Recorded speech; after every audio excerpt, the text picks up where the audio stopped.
disclosure of that the disclosure that the Attorney General does not waive any attorney-client or product privileges or any other type of privilege that would ordinarily extend to it. So the DPIA is meant to be an assessment of risks and benefits of processing particularly sensitive and high risk or higher risk types of data. In the age-appropriate design code, what it does is it also requires, it takes the further step of saying, and if you get to a certain point in this assessment, you are not permitted to offer the product or service that the data protection assessment is looking at. And that's really where the courts have zeroed in to say, you know, you're basically telling a company that it's the state that decides whether or not a product or service or particular content can be offered. So that provision in particular has drawn strict scrutiny analysis. Other provisions have drawn intermediate scrutiny, but in all of these, the government is the one that bears the burden of showing that there are no less restrictive alternatives to achieve a compelling state interest. Generally speaking, courts have found that, you know, that the state seeking to protect children is in fact a compelling state interest, that they generally have found that it's really more that the means have not been narrowly tailored enough, that there hasn't been a connection between what the law is seeking to do and the state's interest that's set forth, et cetera. So that has been litigated up and down the federal district and appellate courts several times. And the other piece is the App Store and age verification laws. This is much more of a mixed bag because the litigation just has just recently started. The Fifth Circuit recently upheld Texas's App Store and age verification law after the lower court had enjoined it.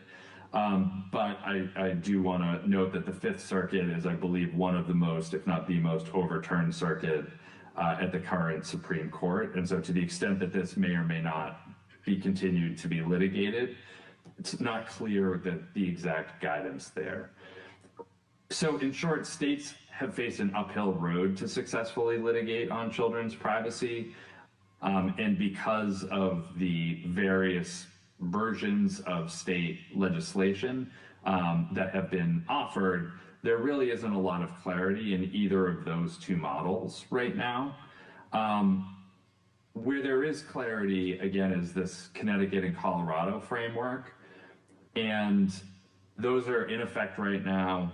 They've been in effect for several years, and there really isn't any signal that either of those laws would be litigated, on First Amendment grounds or really on any grounds here. So the first feature of this is that there really isn't an outright prohibition on any particular activity. There's a definition of a heightened risk of harm to minors that encompasses really three components.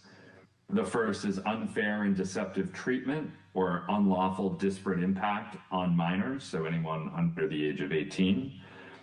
Two would be financial, physical, or reputational harm to a minor. And three would be a physical or other intrusion upon the solitude or seclusion or private affairs of concerns of minors, if such intrusion would be offensive to a reasonable person.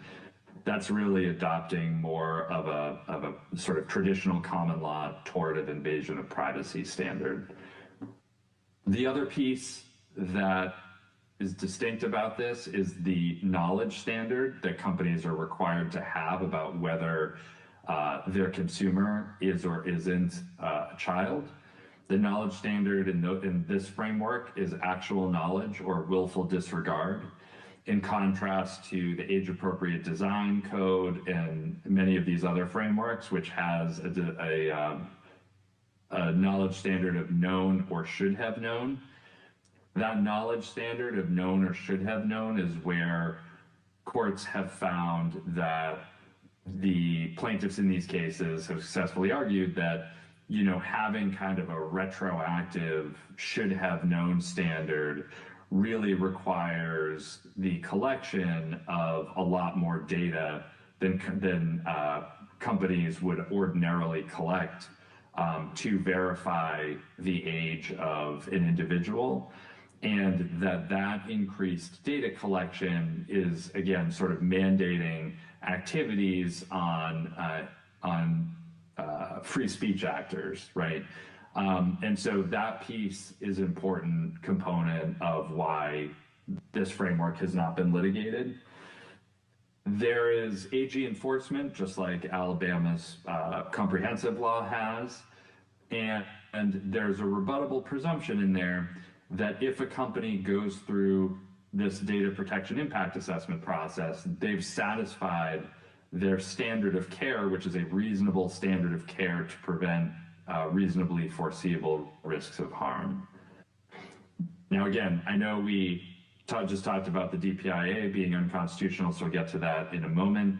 The bill also requires consent, and if it is a child under 13, then it allows the COPPA, the Federal Children's Online Privacy Protection Act, definition and methods of obtaining consent to suffice, but it requires consent for minors to engage in targeted advertising, the sale of that minor's data, or any type of, or certain types of automated profiling.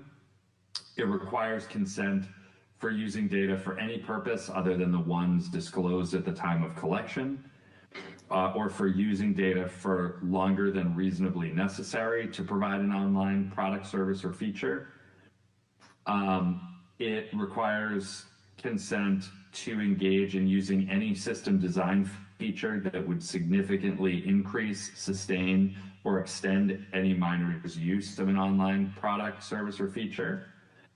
And then it particularly targets precise geolocation information and puts some particular guardrails around that.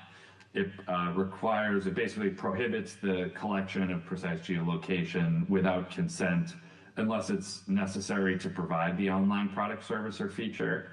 And then there's also a retention limit there. It requires a signal to the minor when precise geolocation is being collected. The last piece that I wanted to address here is this data protection impact assessment, because again, that's kind of been at the core of the litigation out in California. Again, the critical distinction that I want to draw is that the data protection impact assessment provisions in California specifically require the business or actor to refrain from offering the product that's being evaluated or the service that's being evaluated if the data protection assessment comes out to a certain way. That is not the case in this Colorado-Connecticut framework. It is not the case in any other state data protection assessment provision that is in a comprehensive law. In this law, in this Colorado-Connecticut framework, there is no prohibition on offering a product or service if the data protection assessment indicates a heightened risk of harm. There is an obligation to establish a plan to mitigate or eliminate the risk, but it does not prohibit the offering of a service. And so, that is perhaps a seemingly fine distinction, but one that, goes more towards being narrowly tailored to address the concern rather than an outright prohibition on offering content. So that's sort of the landscape, broadly speaking, of the children's privacy. And again, I would say, at the highest level, or sort of the drawing the clearest lines, you have a framework that's in effect that isn't being litigated, that syncs nicely and is meant to be sort of grafted onto a comprehensive privacy law, and that is not being challenged, and you have other models that perhaps are more attractive for their, I would say, sort of political, expediency or something along those lines, but that subjects that law to a much greater risk of litigation. And ultimately, if those laws are enjoined while the cases are being litigated, as many of them have been, then you're going to have a period of a number of years where those laws aren't actually in effect. And so, again, from a business perspective, where certainty, predictability, consistency are really highly valued, we think that is a good direction to go to. I just want to briefly mention chatbots because I think that's also one of the things that the committee wanted to hear about today. I would just say, we are in very much the early stages of seeing what states are doing with chatbots, and there really isn't a predominant model at this point. I think states have taken different approaches. Some have really focused on, treating all chatbots relatively similarly. Some have really gone to looking at companion chatbots. Some have gone and looked at chatbots that are customer service focused, and some have really focused on more of the telemedicine kind of, healthcare focus. So we really haven't seen a lot of consistency emerge here. And I think, as we get closer to next session, there may be some more clarity. And if it really sort of would depend on what a particular author would want to focus on in terms of what suggestions or advice the business community might have for what legislation should or should not include. So with that, happy to take any questions. Again, very, very much appreciate the opportunity to speak today. Thank you, Mr. Kingman. I appreciate your time. I do have a question because you were kind of bouncing back and forth between the Connecticut and Colorado laws and then the kind of just the age appropriate design, age verification in some places. You said that the Connecticut law prohibits geolocation tracking and the retention of data for minors over a defined time period. Is that correct? It does, with certain exceptions and without without the consent of the individual.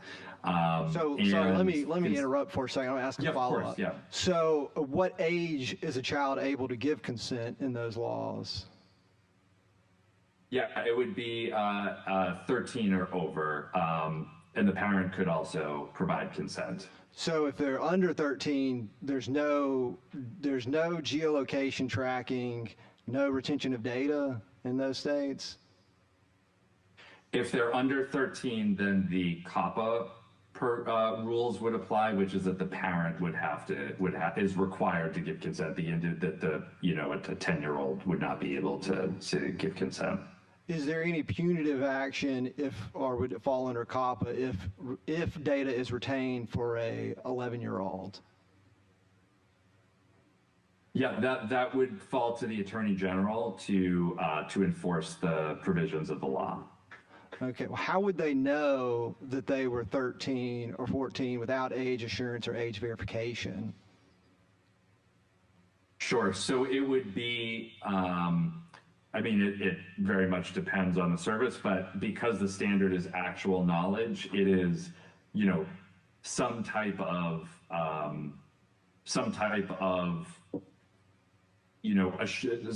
question or mechanism by which the company says, okay, we know, for sure that this person is a minor or is under 13.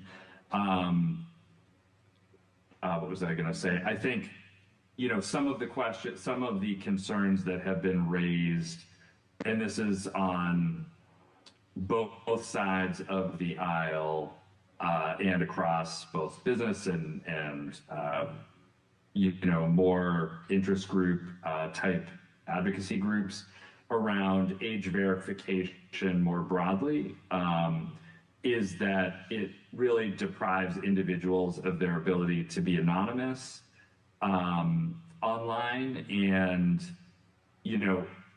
effectively could lead to more data collection rather than less data collection.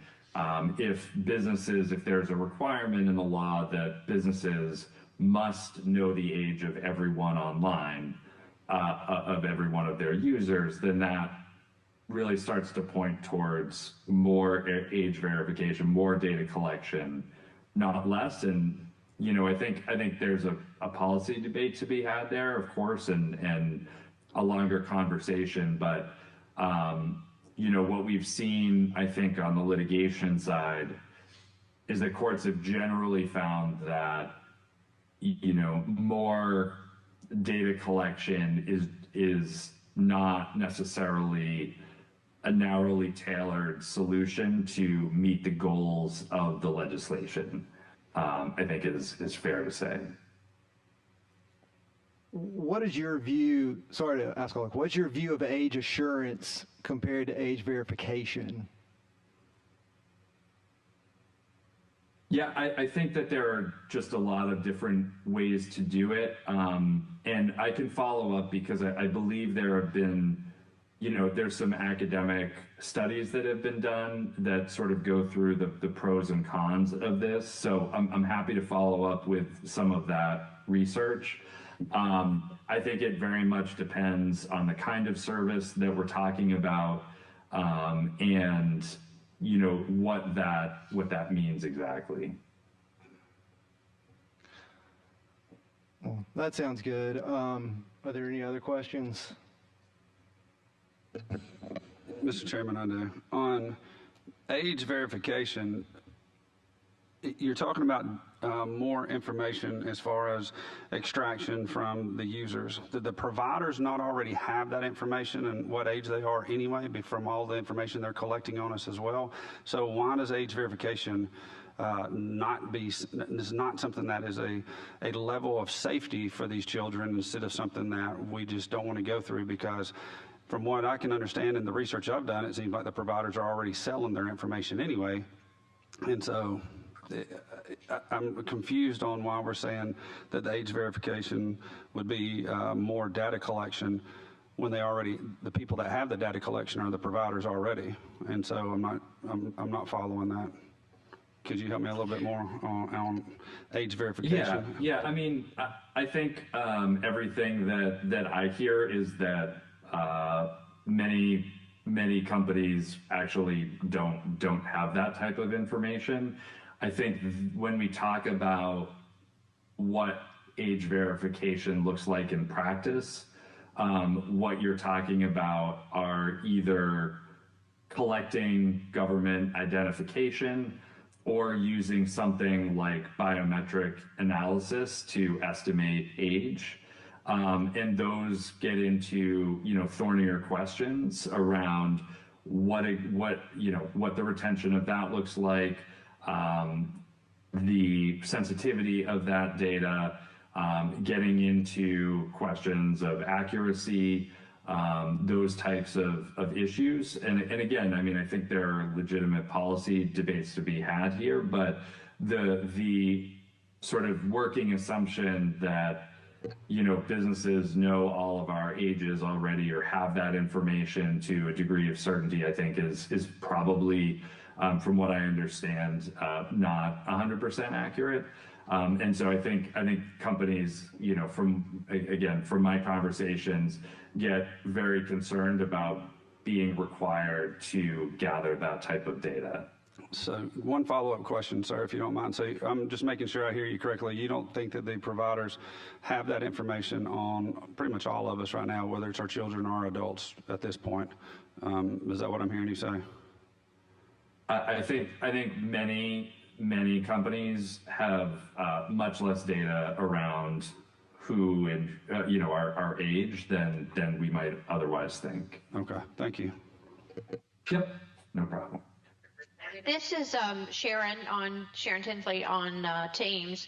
I just wanted to make a statement that broadcasters are very highly regulated, and the FCC also deals with privacy issues in the collection of data by stations on their digital platforms. The FCC can fine a station up to $50,000 for an incident, and I have reached out to some of our station folks to ask them what measures they take to ensure that they are not collecting data on persons of 17 and under. Thank you for that. I appreciate that. Yeah, I mean, that's very helpful. And Sharon, the next speaker is actually one you recommended, so I'm excited about that. But are there any other questions for Mr. Kingman? Okay, well, let me ask you one more question, Mr. Kingman. I understand the issue of storing and collecting data if I was to have to give my ID over every time, and that could create a data privacy breach that then people might have my government issued ID, and I understand that concern.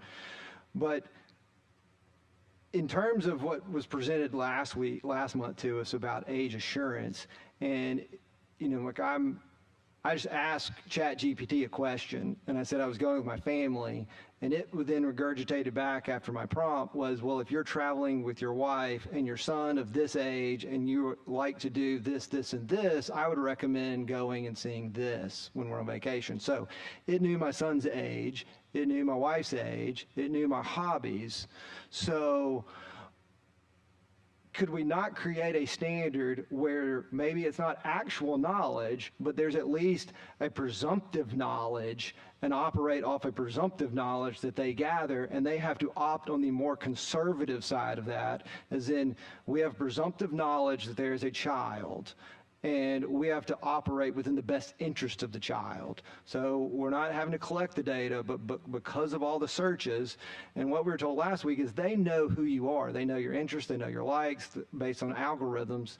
And so would they not have a presumptive knowledge of age? And so we're not putting a higher burden. We're saying based on the presumptions of the searches that you use and you search for, that you are approximately 43, 31, 62, 12, and because of that, we will fall on certain parameters within that. Is that possible? Yeah, again, I would just, and I apologize, I didn't see last week's presentation, so I can't respond to that specifically. I would just say that, those are the types of knowledge standards that the should have known or the presumptive knowledge that are being litigated right now, and that create risk from enacting a law that has that type of language in it, that it would get litigated. So that's not really a statement on, what makes sense or what the state should do. But from our perspective, from a business community perspective, I think the actual knowledge or willful disregard is one that is well tested. It syncs up with where COPPA is, and I think is the one that is generally preferred and creates the least litigation risk. Well, thank you very much for your time, and I don't know how long you have, if you want to sit through the whole thing, and sure. We might have more questions once we hear from the other presenters. Sure. Sorry, I'll be off camera, I thought we were done. Sorry. But I'll hang in here. And Mr. Chairman, you mind just for a second ask one more question?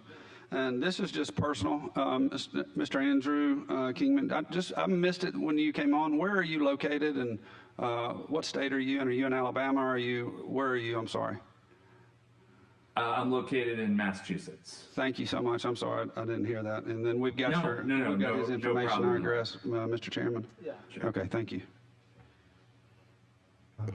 Thank you. So our next presenter is Dr. Nancy Brinson, who is a professor at the University of Alabama. And the floor is yours, Dr. Brinson. Thank you.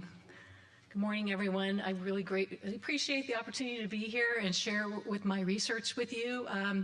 I guess I should also preface by saying the opinions expressed are my own, but actually I have a pretty balanced opinion, and you'll understand why when I tell you about my background. So today, obviously, my topic, oh, my slides haven't come up yet. I'm going to be, here we go. I'm going to be talking to you about my research specifically, as well as some other people that I've cited and consult with on children's data privacy in the age of AI. And I like to call it shifting from cookies to conversations, because that's basically what we're seeing happening. You know, but from the time that COPPA was passed, it was a whole different landscape than it is now. And it's interesting that I'm here talking to you today, because I don't know if anyone realizes that the Cannes Lions Festival is happening. I'm sure we'd all rather be there today. It would be fun. But that is the big annual international festival for people in advertising and public relations. And the DAA, who is representing the industry groups from advertising, is talking about developing this new privacy framework. So I thought, how fun is it that I can't be in Cannes, but I can at least be here talking about the same topic. So, so my goal with this presentation is to answer 3 questions. First, how are children's data being collected today, and what's coming on the horizon? And I understand you have some knowledge of that, but I want to share with you what I know about it. And then why should we care? I think there's a lot of different reasons why, but I'm going to talk to you about specifically some theoretical frameworks about children and why they're particularly vulnerable. And then I also have some suggestions to offer on 3 safeguards that we could implement to better protect children. Get this cigarette here. So I do want to start with a little bit about my background, because I think it helps you understand my perspective on this topic. So I joined the faculty at University of Alabama in 2017 after a 25-year career in the advertising industry. So, you know, I definitely understand the perspective of practitioners, and my role was leading the media strategy for a host of major brands. I work for some of the biggest agencies in the country. Ogilvy actually has 450 offices worldwide, so I've had lots of exposure to what the industry has been doing and continuing to do with personalized advertising. But one brand that had a particularly large impact on me was the last one listed, is Quintiles. And I don't know if anyone's familiar with that company, but they are the largest contract research organization in the world, and they basically do clinical trials for drug companies, for pharmaceutical companies. And as you can imagine, this is a huge task, because what they were trying to do was recruit people to participate in these clinical trials. Well, when we started working with them, I think it was like 2010, we said, hey, you know, there's a lot more targeted data out there. We can possibly help you find people more readily, because they were spending thousands of dollars just to recruit patients for these studies. So we sat down with them, and they agreed to give us one of their, they had 11 different health categories they looked at, and they said, we'll let you work on a depression campaign. And so we went in and we found all this data on people that might be depressed, and there are different factors that would tell us that that was the case. And we go into our first meeting after this campaign ran, and we knew that the click rate was high and things were going well, but we had no idea. We got in there and they were like, you helped us recruit patients for about $5 a piece, where we were spending thousands of dollars. So, you know, I walk out of there, I was the big hero, and I was like, oh, isn't this great? You know, we've got people who need to be in these clinical trials, and drug companies who want to find them, and they're saving money, and they're not having to waste so much money, and that's more money that maybe keeps the drug costs lower, maybe. But anyway, but guess what happened? So they ended up giving us 11 different groups, and they were like, okay, go out and find people for Parkinson's and Alzheimer's and sexual dysfunction and a host of breast cancer, all these things. And we were getting more and more and more very telling data, very specific data about people, and making these campaigns even more robust and more targeted. And guess what happened? I walked into a meeting about 6 months later, after going to these meetings every month being the hero, and they're like, everything's dropped. We are not getting the response. What's going on? You need to change up the media buy. Maybe we tapped in too many people in certain areas, and it's not working. What's going on? It's not working. So of course we tried every trick we could think of, and tried new channels, and tried different granular data sets to try and find people, but it still didn't change. And it dawned on me, maybe we are creeping people out, because when you're talking to someone who might have Alzheimer's or Parkinson's disease, and as a matter of fact, one of the data sets we used for Parkinson's was if they liked Michael J. Fox on Facebook. You know, it's crazy the stuff that you can pull to determine people's interests. So anyway, that launched me on my academic career. I thought, you know what? This is a really important thing that's happening, and I want to understand what's going on. And of course, my perspective at that point was how to make personalized advertising be more effective. And it wasn't that, you know, I'm not an anti-advertising person. I think that personalized advertising is a good thing. I want to see ads about things I care about, but there's a limit to what data is being used to target me. And my research has found health data, financial data, family data, those type of things, people are more sensitive. But if, you know, I'm looking for a pair of shoes or new tires for my car and you target me with a message for that, I'm all for it, right? Totally makes sense. But so I started with looking at personalized advertising, and then eventually as I got more into it and really understood what was going on, I focused more on consumer data privacy. And I have done, so I've published some policy pieces, but I'm not a lawyer. I'm not trying to say that I have that expertise, but I have worked with people who have and tried to help inform those studies. And now my focus is primarily on AI and emerging technologies, and with particular emphasis on vulnerable populations, which of course include children, but it also includes seniors. Just think about seniors. They don't really know what's going on with this stuff either. So that's kind of an area that I'm focused on. Oh, so now that you know a little bit about me, let me tell you what I know about what's happening in the current digital media landscape. So as I expect you already know, today's children are the first generation to grow up in a world where every digital interaction becomes a permanent data point. And that data can be used, as I mentioned, to personalize offers and recommendations to them, but it can also be used to predict things about them, and I'll talk about how that works here in just a minute. And the point is that what it actually does is influence them, not only their decisions, but it could ultimately influence their opportunities, and they become adults. So, of course, it wasn't always that way. When COPPA was enacted in 1998, the primary privacy discussion was about websites and cookies, right? We knew that websites tracked you and that browsers had cookies and they could remember who you were, but parents could fairly easily monitor that. You know, if they knew anything about the computer cache, they could go on and see what sites their children were going to. And they had one shared family computer. I remember because I had young children in 1998, and we had one family computer, so you could definitely monitor what they were doing a lot better than you can now. Now we know children interact with chatbots, voice assistants, connected toys, video games, wearable devices, and even educational technologies that they're using in school or to help them with their homework. Those are also collecting data, and the data that's being collected is much richer information than anyone imagined 30 years ago. And you know, it's what's even evolved that people don't realize maybe is search.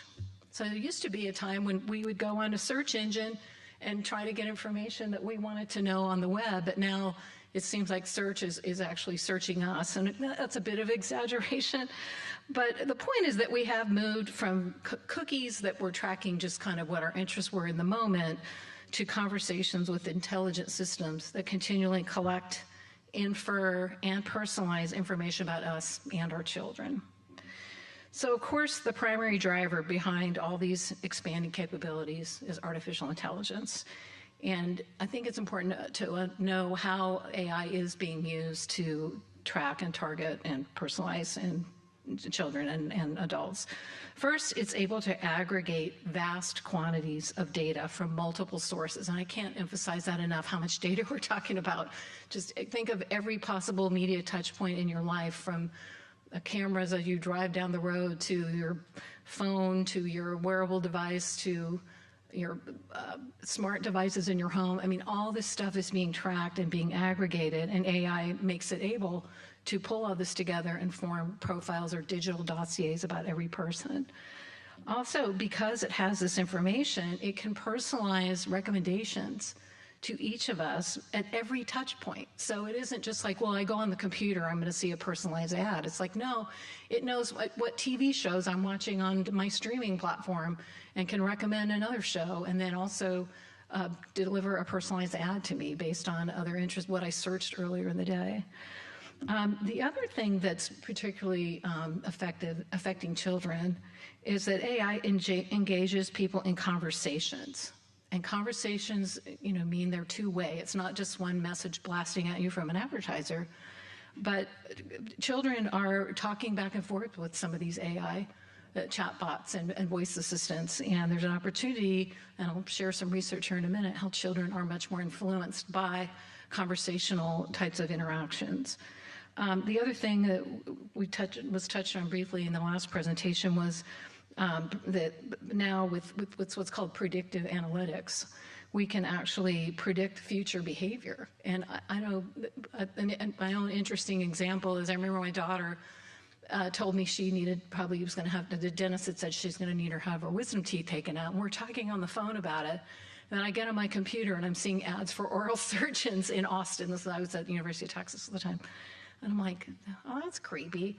But now it knows things before I've even talked about them. Great example, I was thinking about having some work done on my yard. I needed some pine straw and, freshen the shrubs and trim everything.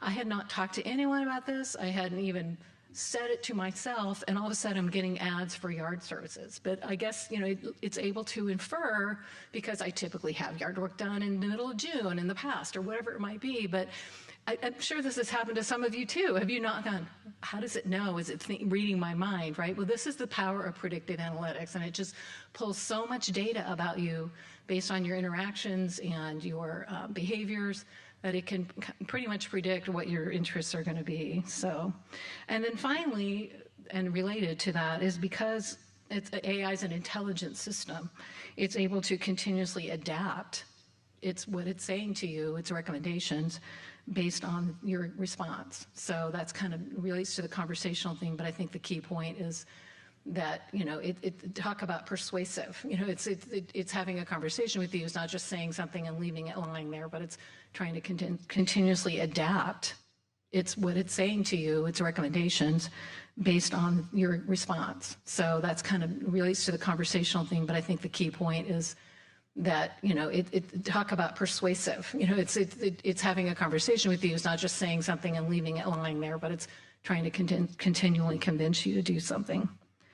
Now, the interesting thing about AI is it doesn't just collect data that you've agreed to share and that you have to share in order to participate in today's digital society, right? And then this is referred to as explicit data. And we're talking about things like, your name, your email address, your age, photos or slides you might put on, your location, your search history, voice recordings. We kind of all know that some of that is being collected, and we consent in certain respects because we need that information to be shared in order for us to do things online.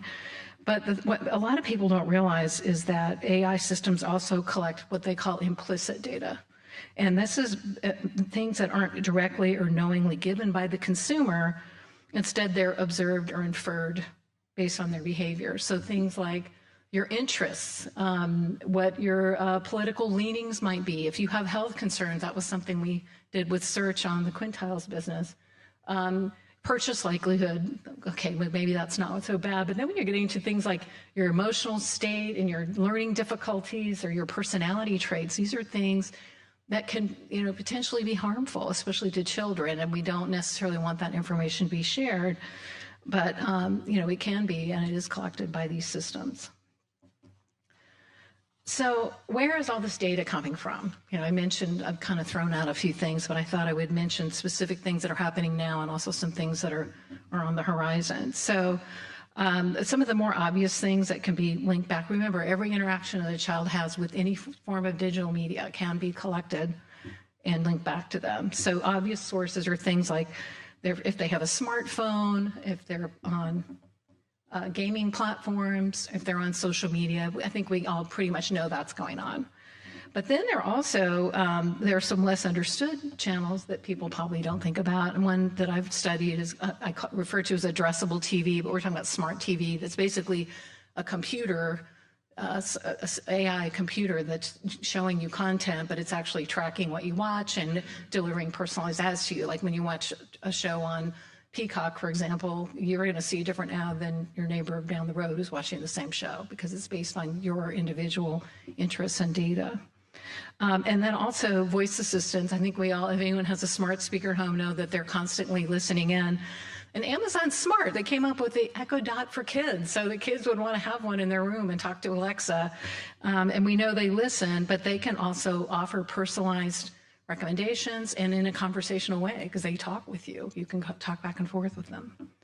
And then some other sources that might surprise a few people, maybe not in this room, but there's also smart toys, connected toys that children play with that have data capability and connection.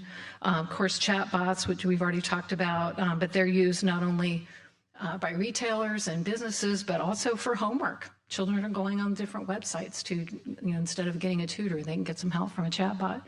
And also educational technologies that are offered at their school that collect a lot of information about them without their parental notification or consent. So to better illustrate how frequently and easily children are interacting with these channels, let's consider a day in the life of a digital life of a child. So, they wake up in the morning. I can't really read my type here. They wake up in the morning, and if they have a smartphone, they will grab their phone and check their messages and their social media and interact there. If they don't have a phone, they might go on the computer and do the same thing. Then they ride to school. And of course, the GPS is tracking them. It knows their big brother gives them a ride. Who's 16, right? He's still a child too. But they're collecting your location, your travel. And I don't know about you. I have a State Farm little gadget that's in my car that tracks me to get my insurance rates to be lower. But a lot of people don't necessarily want their stuff being tracked, and your phone can track that as well as when you're traveling. Then they get to school, and the teacher assigns them a work, and they're doing this classroom software that's collecting data about them and tracking how well they're learning and trying to adapt to what the child might need. But the point is that it's still tracking that information about the child, which could eventually lead to, the opportunities that are presented to them. They go to recess, and if they have a smartwatch, oops, I'm going too fast. Oh, if I click past, sorry. They go to recess, and if they have a smartwatch, their location and all their biometrics are being tracked, or even if I just have a Fitbit, and it tracks all that stuff. It tracks my heart rate, tracks how much I'm, if I'm going up a hill or down a hill, how many steps I've made, all kinds of things. Then they go after school, they go home and they play video games, which, of course, the gaming software is also tracking them, their play patterns, their social interactions, their in-game behavior. They do their homework. I mentioned about the AI chatbot that can prompt and record their conversations and responses. After dinner, they say a little downtime, turn on that smart TV. It's tracking them, recommending programs, delivering personalized ads. And then finally they crawl into bed and they say, Alexa, boy, I had a long day, and tells about their day and say, tell me a story before I go to sleep. So of course, not every child has all these channels, but they certainly, a lot of children have many of them or want to. And there are also emerging threats that are happening. And these are ones people know less about. One is what they call invisible surveillance. And this is hidden trackers that are embedded in like mobile apps and smart home gadgets that constantly log children's location and habits. And then a term some people have heard, one of my colleagues studies this specifically, sharenting. Have you heard that term, sharenting, before? It's where parents who, are of course proud of their children and want to share their accomplishments and the things they've done, and they're posting pictures and things about their children from birth.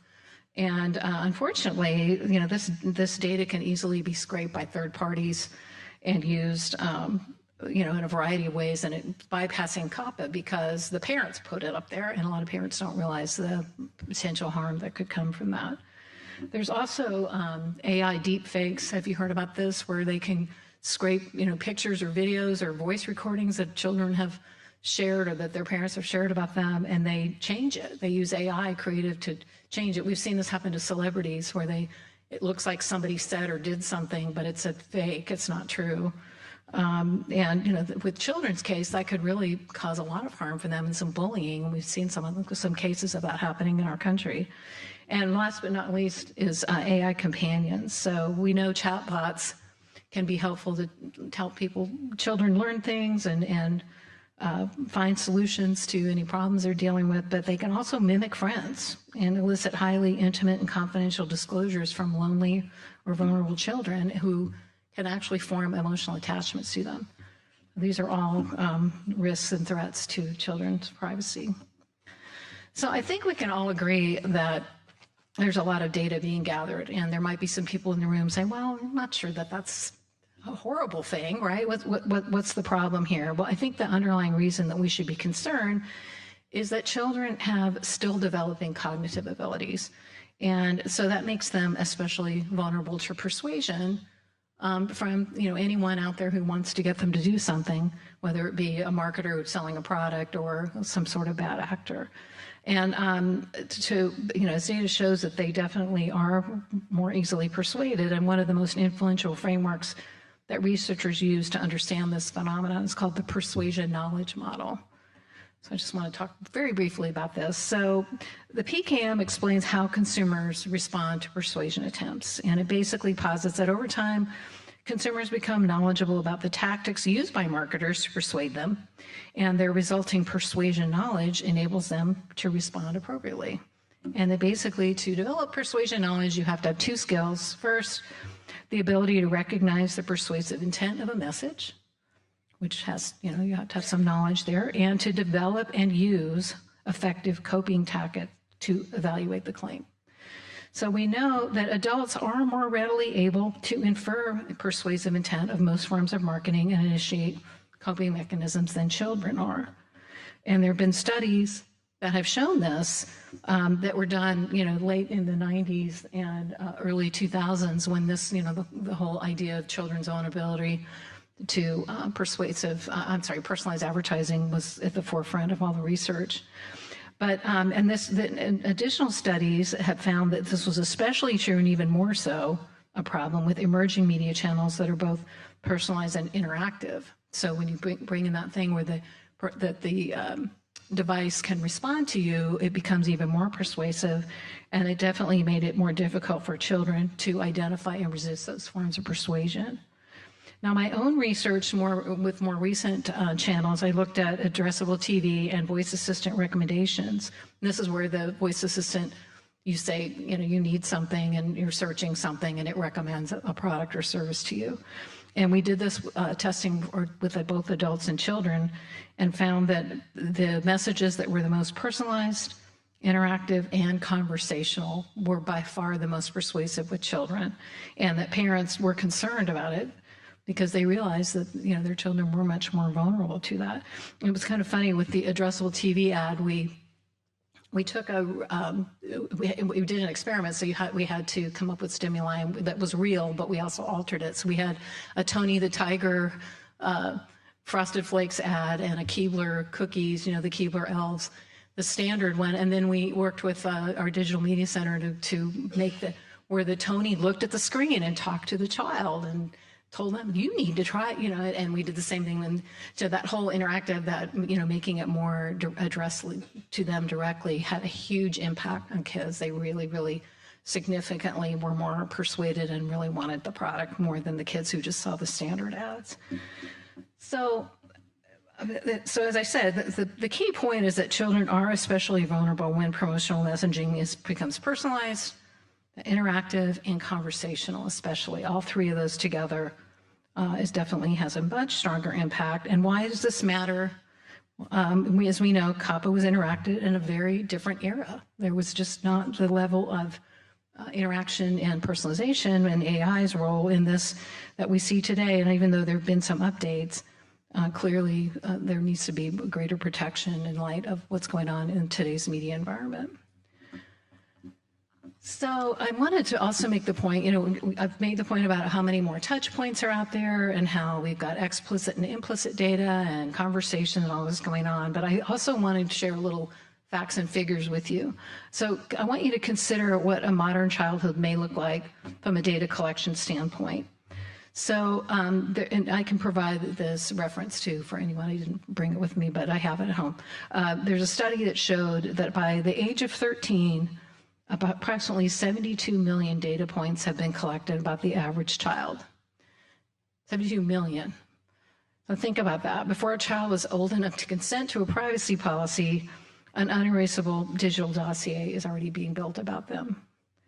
And then as the child grows, the data continues to accumulate, and between school devices, smart home gadgets, biometrics, chatbots, et cetera, by 18, The estimates show that there's an average of 650 million data points about a child before they reach the adult lifetime.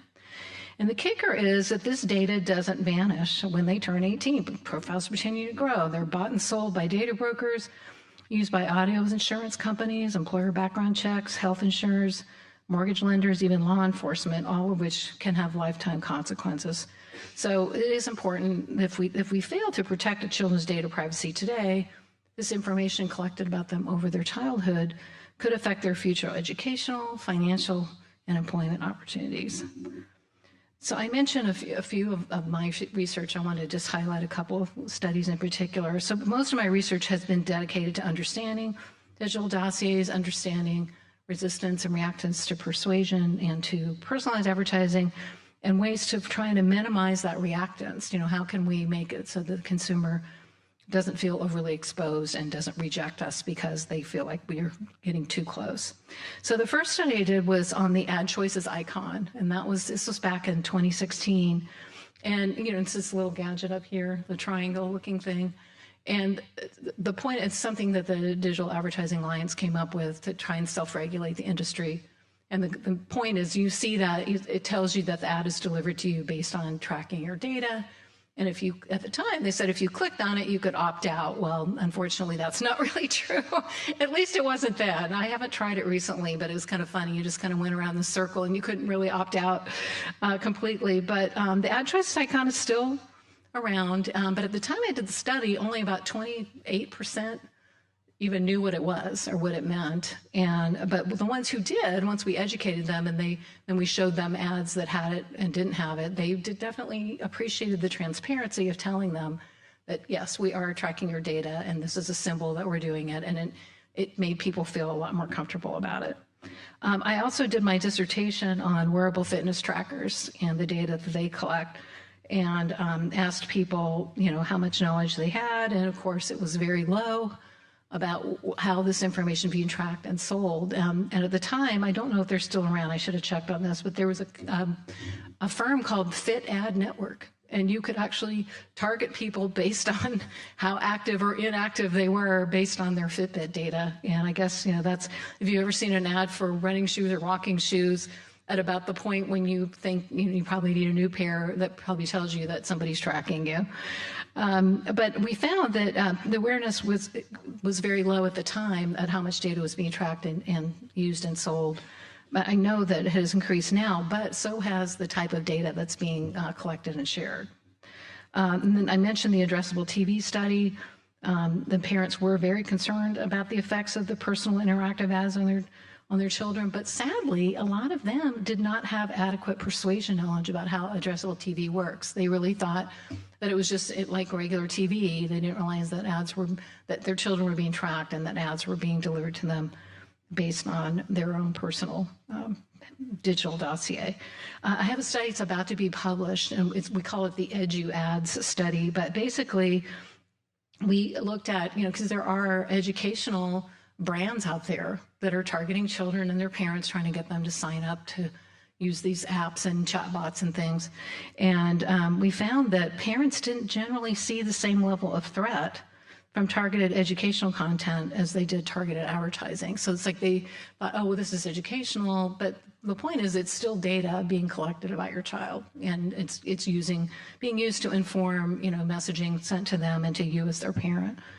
I also did one on voice assistants, and we found that people did realize that the voice assistants were listening, but they didn't fully understand the persuasive effects of personalized and conversational recommendations. And clearly we saw children were very, very highly susceptible to these messages. And then I'm currently working, I've got a small grant this summer to do a study on chatbots and virtual influencers.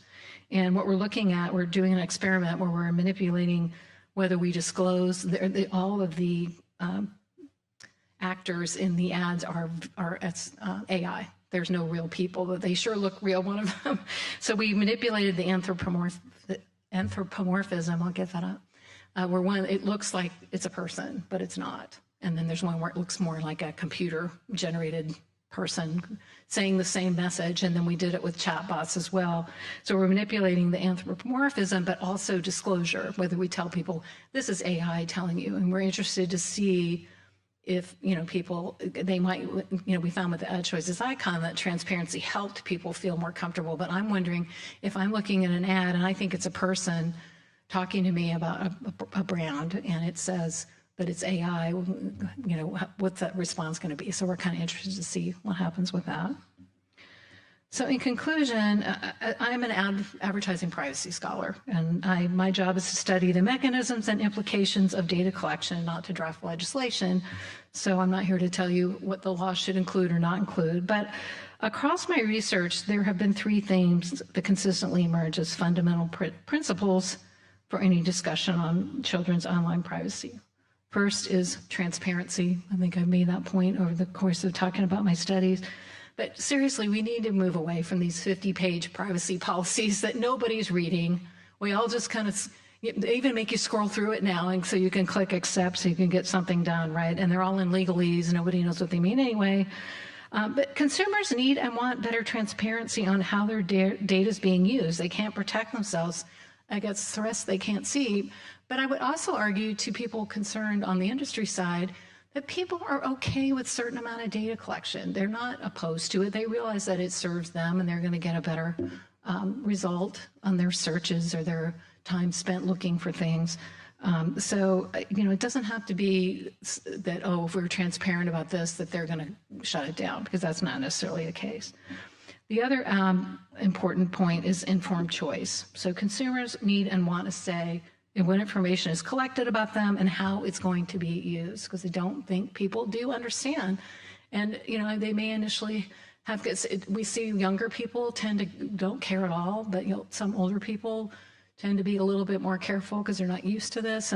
But I think if they understand what you're using for and it's intended to be a benefit, and there are protections in place that it's not getting into hands of people that shouldn't have it, that, most people will be fine with it. But it needs to be easy to opt out of tracking as is easy to opt in. And then the final piece, obviously, with children is that we need to empower parents with both education about these practices. They need to understand what's going on, as well as active mediation tools to monitor, understand, and manage their children's data privacy. So I believe if we can enforce these three pillars, that we can minimize unwanted data privacy exposure for children and put decision-making about data sharing back where it belongs, and that's in the hands of families. And that's it. Thank you very much. We'll take your questions, or? Thank you very much. Do we have any questions? Oh, yeah. All right, so back to the first question that I asked the original, or the first speaker. The first picture? No. Oh. I asked the first speaker today, and I'm going to ask you the same question.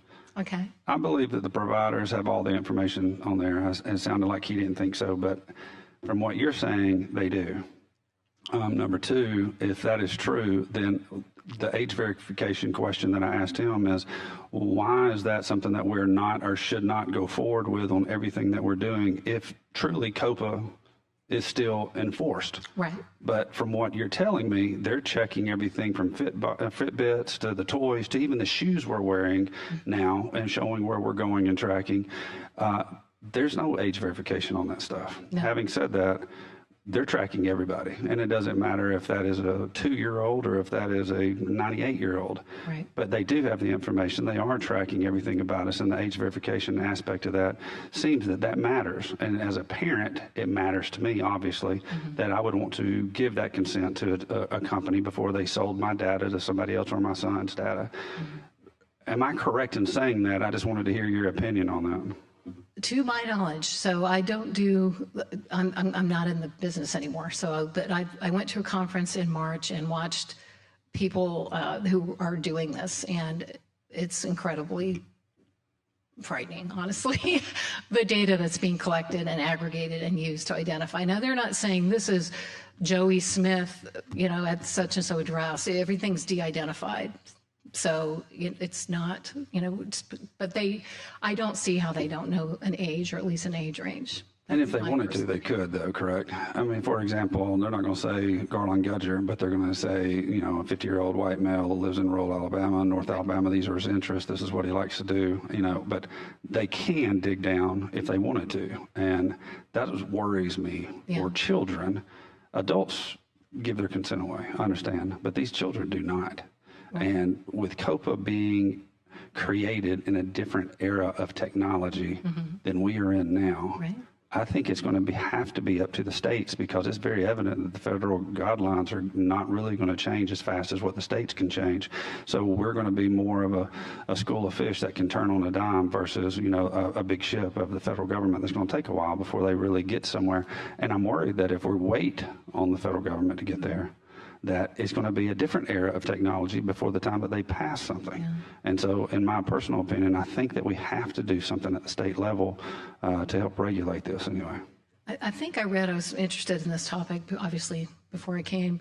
It's like 38 states are actually looking at, is that right? Do you all know how many states are? I'm not sure. It's I think our next speaker quite a knows. few that are looking at it. And I think it's also telling, and again, this is my opinion, but that the DAA and all the industry people are completely in favor of HR 8413.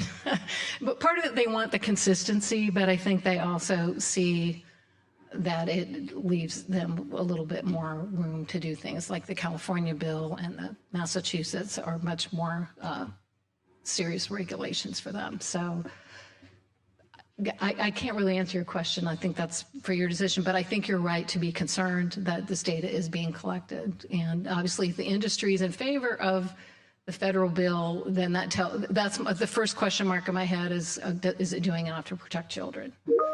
And if you don't mind, Mr. Chairman, I've got one or two more. I'm sorry to take up your time, but No, I'd like to ask you to these be- questions. You said something that was very interesting to me on social media. You said that if a account, for example, not only that it is, say, my child's, but is getting targeted advertising sent to him, but if they see something, it seems to be less likely that they would click either on a comment or on advertising if it was exposed that that was an AI account. Did I hear you say that right, or did I miss That's that? what we're studying now. I don't know that. Yeah. I'm really, really interested in that. So, And yeah, I would love to get, I'm going to call you after this over, but I'd really like to get that study, because that's something I think that the states could do as we move forward, and especially through the comment section of cyberbullying, where the kids are still in a stage where they're still growing and learning about themselves, but then they're looking and comparing themselves to an adult, and they're 13, especially young women.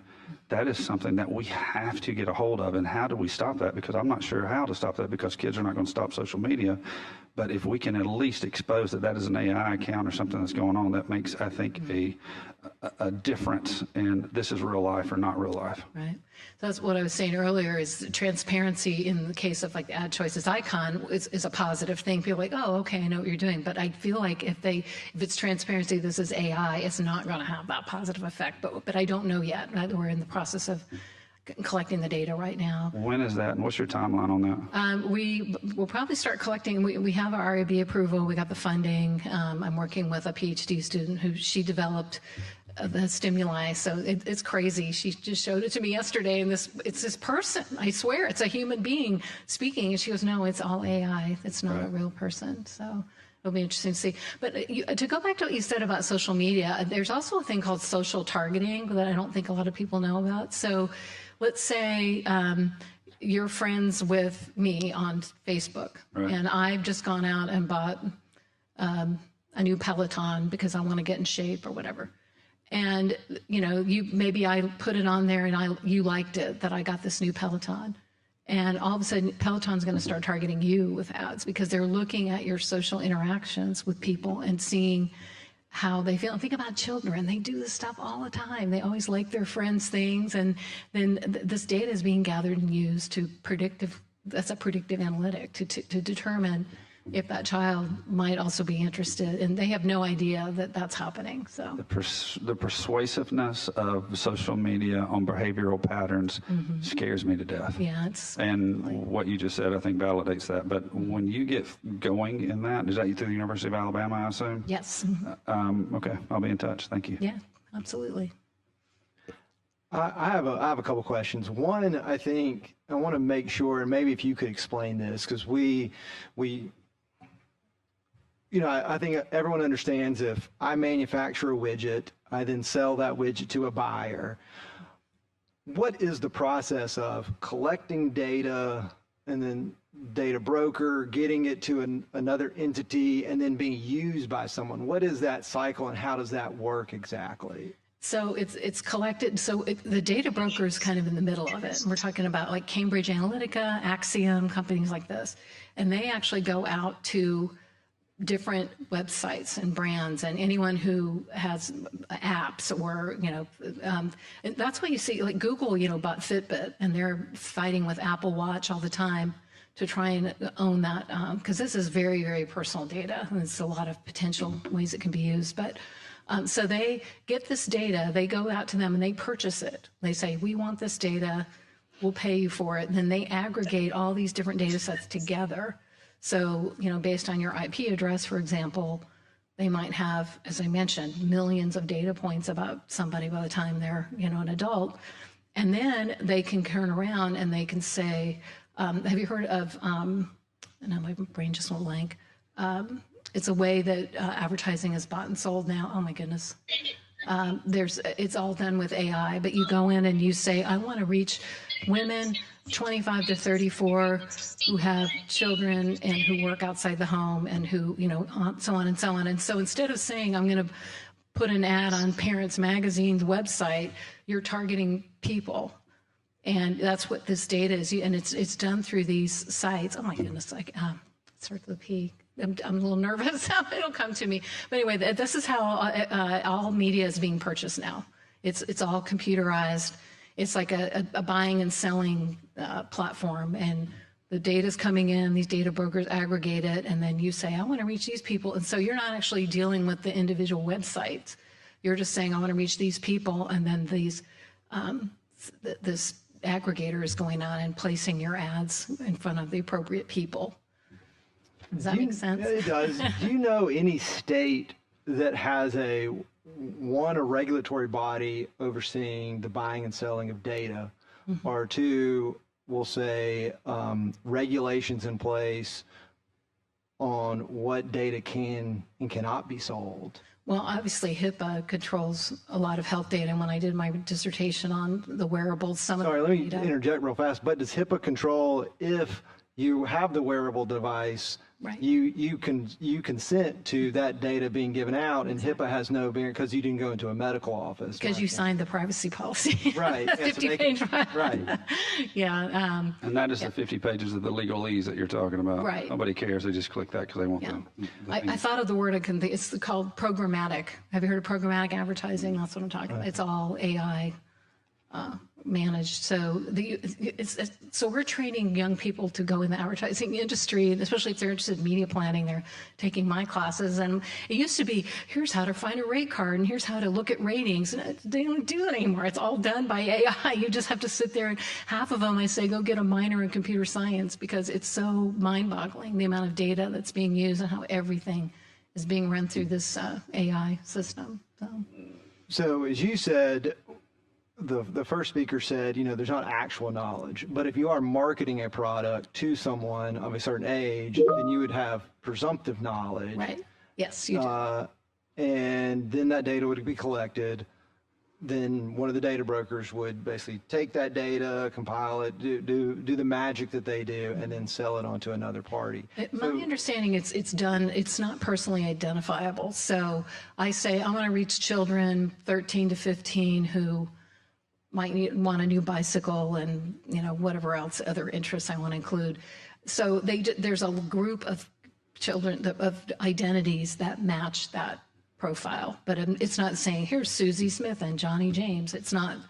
So that's how they get away with it. It's all aggregated. Right. So you're looking at two issues, the input and the output. Yes. The collection of it, and then how you are targeted. Right. So how do you balance both of those? And at the conference I went to, American Academy of Advertising, they had these speakers, and they were saying we're very careful about not identifying particular individuals. It's all very de-identified, nothing personally identifiable, so that, but it's aggregated data that this group of people are most likely fit your profile of who you want to target. So To follow up on that, though, all right, just to say if we wanted to go a step further, and I did want to find out, say law enforcement for that matter, yes, and they collected a pattern of people that were at an event, then from that, they tracked the phones.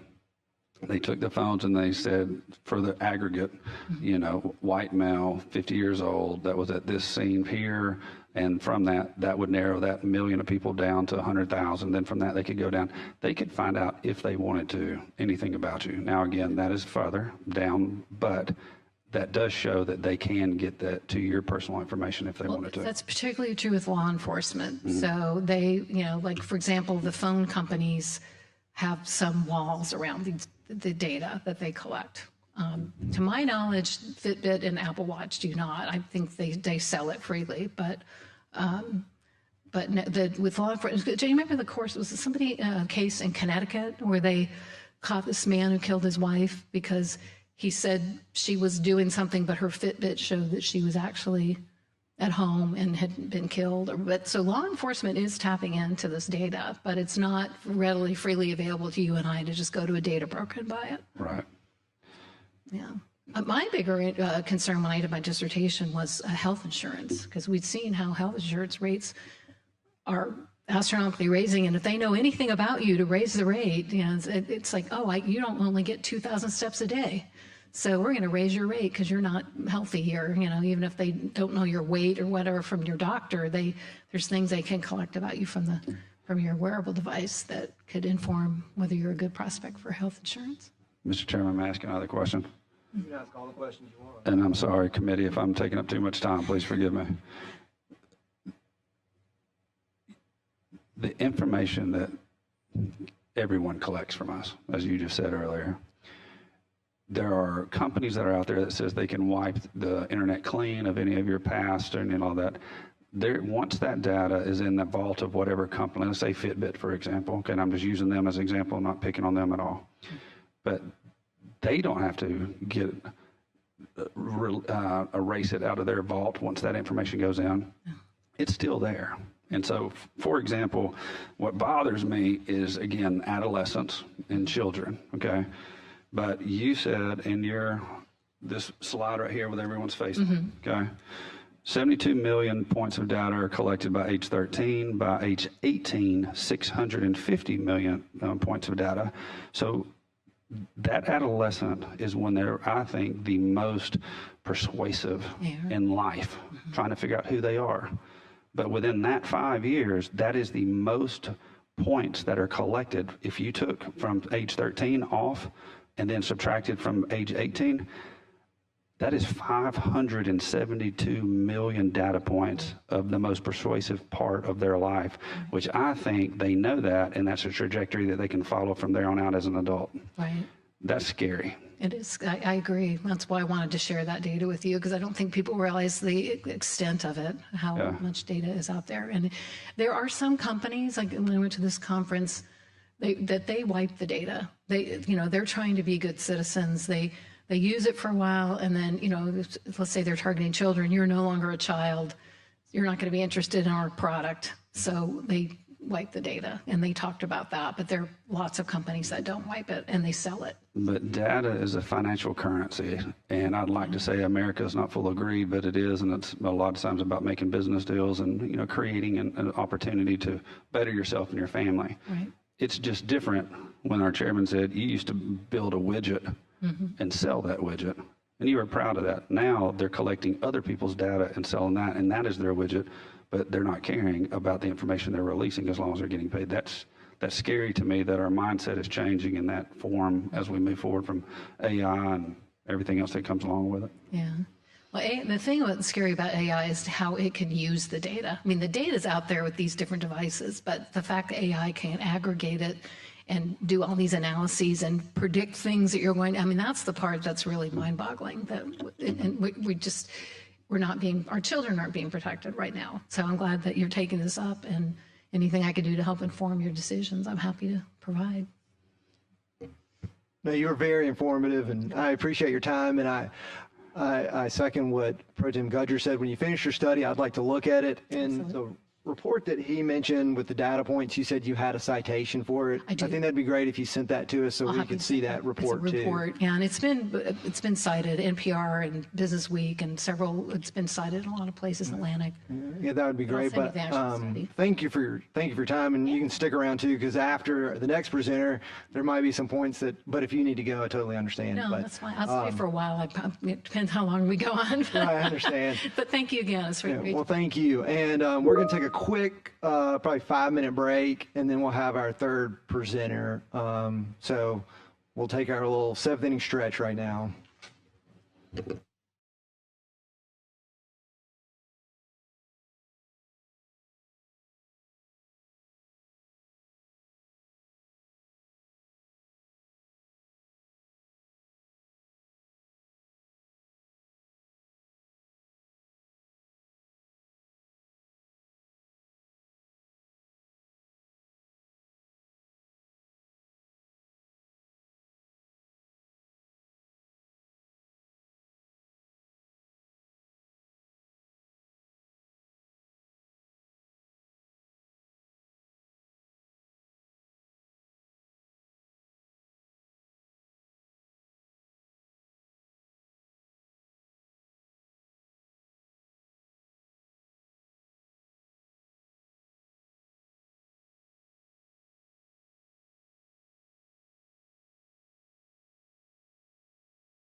stretch our legs for a little bit. So Dr. Epstein, is it Epstein or Epstein? At this point, I say Epstein to distinguish myself from this man that my son jokingly calls Uncle Jeffrey. I understand. Well, Dr. E, the floor is yours. Dr. E, my students call me Dr. E. That's it. And Mr. Chairman, Dr. E, can I interrupt for 1 second for a personal point of privilege? Oh, go ahead. Thank you so much. I just want to introduce, and I'm not going to introduce two young ladies in the audience without introducing my wife that's here, Miss Heather Gudger. Thank you for being here with us. I don't get you down here very often, so there you go. Thank you. But we have a young lady that is in Miss Alabama, and she is working on cyberbullying for her platform anyway. Miss Jayla Duncan, can you stand up for us? And then her young sister, Miss Dana, sitting next to her. Please stand up too anyway. This is her mother. Thank y'all for being here and being interested in this topic. So thank y'all for coming down and being here with us today. So thank you for that, and I'm sorry to interrupt. The floor is yours. And before I start, this was a recommendation from Pro Tim Gudger. And so again, keep the recommendations for speakers in the future coming. So Dr. E, floor is yours.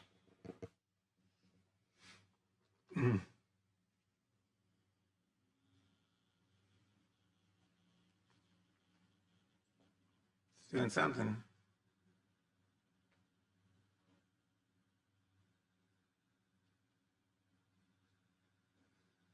We lost our connection.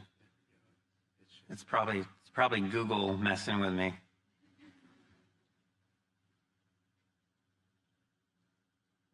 I was on Tucker Carlson did a full hour with me once, and right in the middle of it, my phone rang, and I said, that's got to be Google calling. So I don't know how I can take that joke, but you know what? I think Dr. Brinson's talk was excellent. I don't actually take issue with anything that she said, but I'm going to take you to a whole new level here. I will warn you that, give you a kind of trigger warning here that some of the content I'm going to show you, I brought very few slides deliberately, but some of the content I'm going to show you is going to be disturbing because we're not only doing experiments like Dr. Brinson is doing, we've been doing those since 2013, and we have published more on this topic than any other research group in the world, but we're not just doing that, we're actually collecting real content that the tech companies are sending to real voters and real children in all 50 states. So I'm just now going to if you would think you might be offended by sexual or violent material, you might want to cover your eyes or leave the room, and I totally respect that. But you've got to see the real thing. You've got to see not just experiments, you've got to see the real content that is going to our children and teens. So I'm just going to go, just hang on to your seats here. So this image is an image from a video that comes from YouTube Kids. It's not only something that and then we got this off of devices because we're monitoring devices in all 50 states from more than 17,000 people. We not only, this not only went to a device of a child, but it was recommended. This is recommended content by YouTube. Second one. I don't know how, it's not showing up very clearly. That is a man lying on the ground with his head bashed in, recommended by YouTube to children. Recommended by YouTube to children. Recommended by YouTube to children. Can you read that, what that sign says? I can barely see it, but I hope you can see what that sign is saying.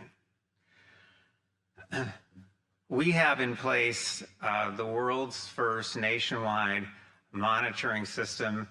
This grew out of a conversation that I had with a man who at the time was Attorney General of Mississippi. He called me up very, very concerned about these issues way back in 2015. And he said, how do you know what the, I know what your experiments are saying. He said, but how do you know these companies are actually using these techniques or sending this kind of content to people? And at the time, I couldn't answer him. But starting in 2016, my team and I started to do what we needed to do, raise the funds, figure it out.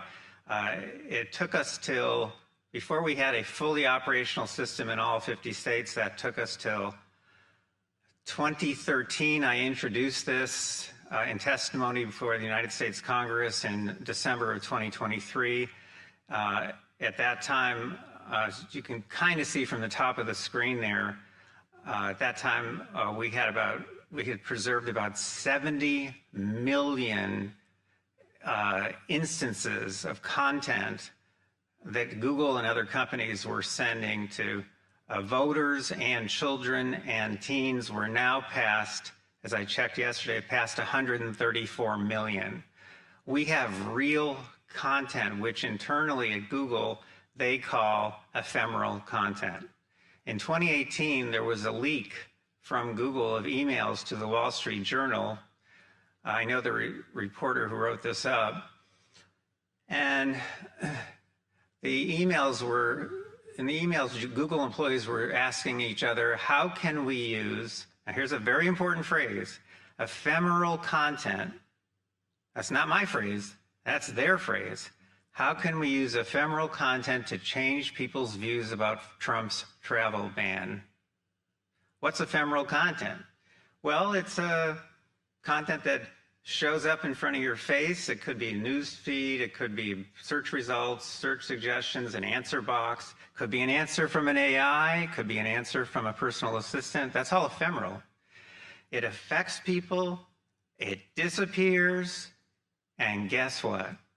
With very few exceptions, it's not stored anywhere, which means that researchers and authorities cannot go back in time and see what was shown. That's why the folks at Google like ephemeral content for manipulative purposes, because it leaves no paper trail. So in 2016, we just started, we didn't know what we were doing, frankly. And we had money being donated to us anonymously through a New York bank. We still don't know where that money came from, but there are people out there who are concerned about these issues. In this case, they didn't want to be identified. And we just started figuring out if there's a way to capture ephemeral content. Now, by definition, because it's ephemeral, you shouldn't be able to capture it. And that's why Google and other companies use this content with confidence to impact people, to change people's thinking and behavior, and especially to indoctrinate children. The point is, we stumbled around. We stumbled around with different methods. We failed and again and again and again. And by about 2018, so a couple of years later, we had a small system running. In the 2016 election, we actually did preserve some data which showed extreme bias on Google's part, enough to shift between 2.6 and 10.4 million votes to Hillary Clinton, whom I supported, by the way, because I lean left myself. We had found that Google was showing content, biased content to its users that could have shifted between 2.6 and 10.4 million votes to Hillary Clinton with no one knowing. So we actually did preserve 13,000 search results and about 100,000 web pages. And this was content coming to the computers of registered voters. So in other words, we were beginning to figure things out starting in 2016. 2018, we built a bigger system. 2020, much bigger. 2022, et cetera. And 2024, we were at that point way past 100 million of these experiences that we had preserved. So how do we do that? Because we sign people up one at a time. We sign up registered voters, and in many cases sign up their children as well, with parental permission, of course. And that allows them or that allows us to install special custom software which we developed from scratch on their computers, so that when content is coming into their computer, even though it's ephemeral, we capture it instantly. And it goes to our computers, and then we aggregate it. This is done without violating people's privacy. There is no identifiable information on that content, just demographic information. And we aggregate it and we analyze it, and we've learned how to do this, for the most part, in real time. So if you go to americasdigitalshield.com, you'll see this running, and the number at the top now is past 134 million. And you'll also see a lot more below that. You'll see content that is coming to children's devices. You will see content coming from different online platforms. You'll see the political bias in those platforms. The point is, this can be done. We can monitor the content that these companies are sending to people. And there have been 3 instances so far. And Dr. Epstein, while you're taking that support, I want to make sure, is there anybody else in the world doing that, catching these ephemeral experiences? There is no one else in the world doing this. And even in Europe, where I've spoken, and where they have fined Google more than 10 million euros, which is nothing to them. The fines mean nothing. They just brush them off. One big fine that Facebook was faced with in this country, they put the money in advance into an escrow account, and on the off chance that they might get fined. The fines mean nothing to these companies. But even in Europe, there's no monitoring system in place. They actually have strong laws in Europe protecting people from these manipulations and from the surveillance in Europe. And you know what? The companies just completely ignore the laws. And because they have no monitoring system in place in Europe, they can't evaluate whether or not the companies are compliant with the laws. They have no way to test that. And they've recently concluded that, in fact, in Europe, the companies are just ignoring them. We are the only team in the world that has ever developed a system like this. I've been contacted by officials from 8 other countries so far, asking for our help for them to set up their own monitoring systems, and I have said no, because our system needs to be not only fully built out so that we have court admissible data in all 50 states, we're currently up to 24, but our system has to be made permanent, self-sustaining, secure. It has to have its own building with military-grade security, because the more data we collect, the more of a danger we pose to these companies. And we know this because we've gotten communications, direct and indirect, from one of these companies. There's no question about it. I've got to jump in for a second. I'm sorry. I'm going to interrupt you a couple times because I love your talks, but I've got questions. That's the biggest oxymoron I've ever heard in my life. They're upset with us because we're collecting data now on them of what they're sending to our children, but they're the ones collecting the data from our children. Is that correct? I would put it differently. Okay. I would say this. Google pretends to be the greatest source of information about everything in ever developed in human history. And they do provide information about everything except themselves. Except themselves. Everything critical that happens at Google is secret. And they are under investigation right now by the DOJ for training their people how to label documents, content within the company so that it will not turn up in discovery proceedings. Google hides. And so do most of these other companies, but Google is the worst offender by far, and they're also the most aggressive in their surveillance and in their types of manipulation they're using. Now, I could help you folks, in theory, to craft legislation, regulations. I could do that. But I want to just tell you that I hope you rethink things a little bit in that respect, because as Senator Gudger mentioned just a few minutes ago, by the time you get something in place, these companies are light years ahead of you. Okay, nothing that you do is going to change the problem here. In fact, there was just a study done in Australia showing the impact of the restrictions they placed in Australia. Australia was the first country in the world to prohibit people under 16 from using social media. And since it's been a few years now, they finally have studied the outcome of this law. And the law has been a disaster, an absolute disaster. It has done more harm than good. Why? First of all, because if you have teen children, I've successfully raised 5 of them. They made it through. I made it through.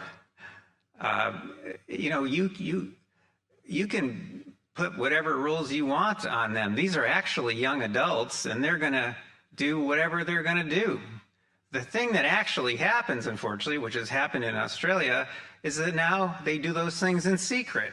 They do those things with their peers. They do those things when they're outside the house. They do those things while you're sleeping. It doesn't stop them. That's one problem. The other problem is that it causes a lot of turmoil within families because it drives yet another wedge between parents and their offspring, the people they love the most. The people in the world they love the most. It drives another wedge. It turns that relationship more adversarial than it already was. That's what these laws do. And it undermines, in my opinion, parental rights, because a parent is in the best position to know whether their 13-year-old is mature enough to use these technologies. The parent knows, not legislators. It's the parent who knows. And I do not like any kind of laws that undermine parental rights. So Australia has created far more problems than it set out to solve, and it didn't actually solve any problems. In fact, the new data show that young people, 70% of young people in Australia admit, this is the key word here, they admit to continuing to use social media. So the real number has got to be much higher. But more importantly, they've kept close track on the adverse outcomes. I'm going to say more about that in just a minute, but the adverse outcomes that can come from social media, the bullying, the suicides, and so on. Those numbers have not dropped even 1%. So that new law caused a lot of turmoil, is still causing turmoil in families, and it has not reduced those adverse outcomes at all. So if there's one thing I can convince you of today, it's to be very, very careful about enacting laws which might do more harm than good. And remember, too, that by the time you enact anything, by the time it actually takes hold, the companies are way ahead of you. So I'm going to show you how to fight them, but it's not with the usual kinds of law. Now, by the way, I've testified before other state legislatures, and I'm aware of the 38 states that are working on this problem, including California. And let me just tell you that in many cases, this is my cynical side, because I am getting old, so I'm entitled now to have a little cynicism, finally. I can tell you this. In many cases, I'm not going to name names, but some legislators in some places, not here, of course, but in some legislators in some other places around this country, they're enacting laws to try to, curtail the damage that the big tech companies are doing, just to show that they're doing something. Just to show that they're doing. Look what we did. Without really understanding the nature of the problem, and without really following what happens, what if impact these laws are having, which in many cases is actually negative, or it's way too late. They're dealing with an issue that doesn't even exist anymore.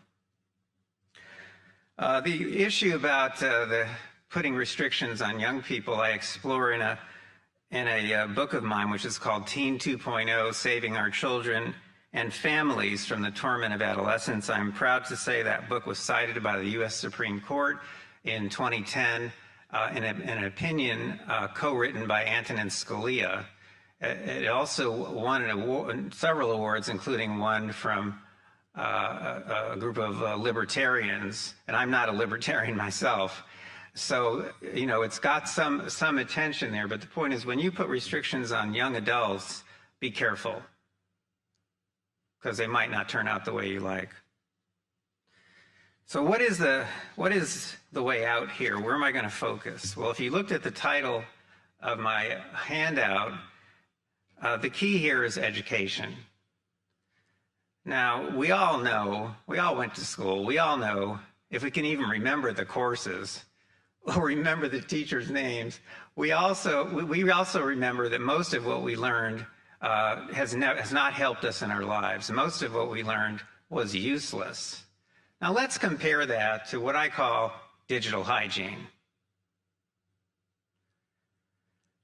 Digital hygiene means how do you use new technologies in a way that protects your safety and your privacy?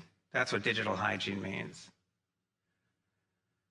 Think about what's happening right now around the world with all of us, especially young people. What kind of world are they entering?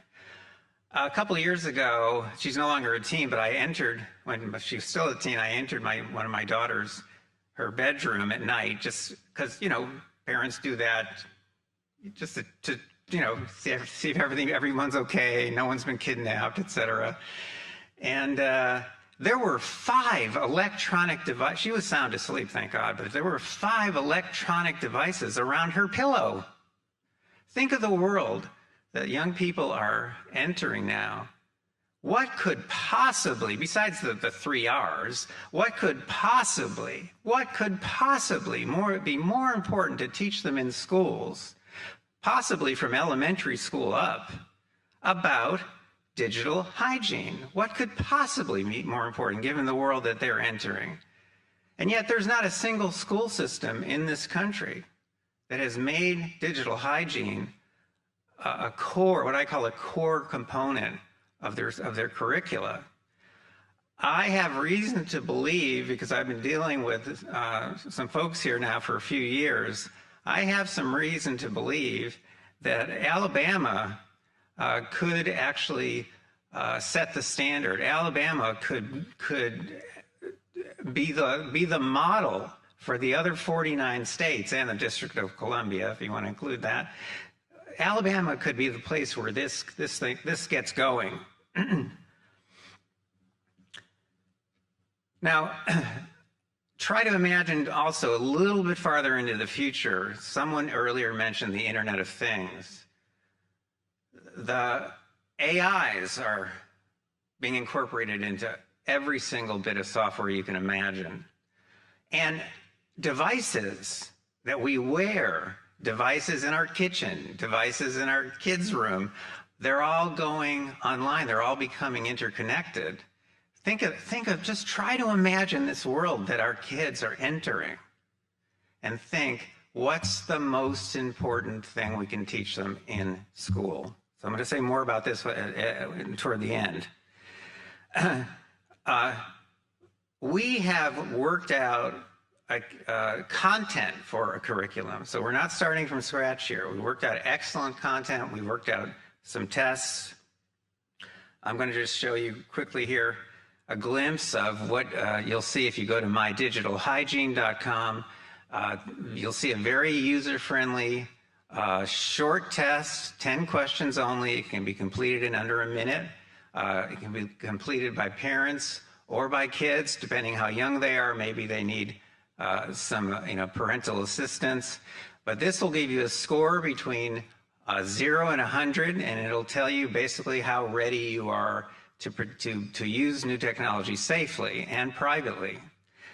Now, to be totally frank here, most people score, of any age, most people score very poorly.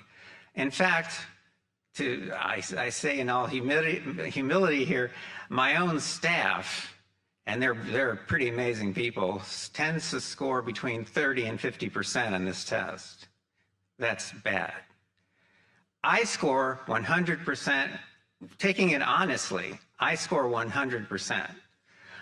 There's another website that you might want to look at, which I'm going to list. It's on the handout, but it's called myprivacytips.com. And that essay of mine, which I update every couple of years, begins with the sentence, "I have not received a targeted ad on my mobile phone or computer since 2014." So in other words, it is possible to use new technologies safely and privately.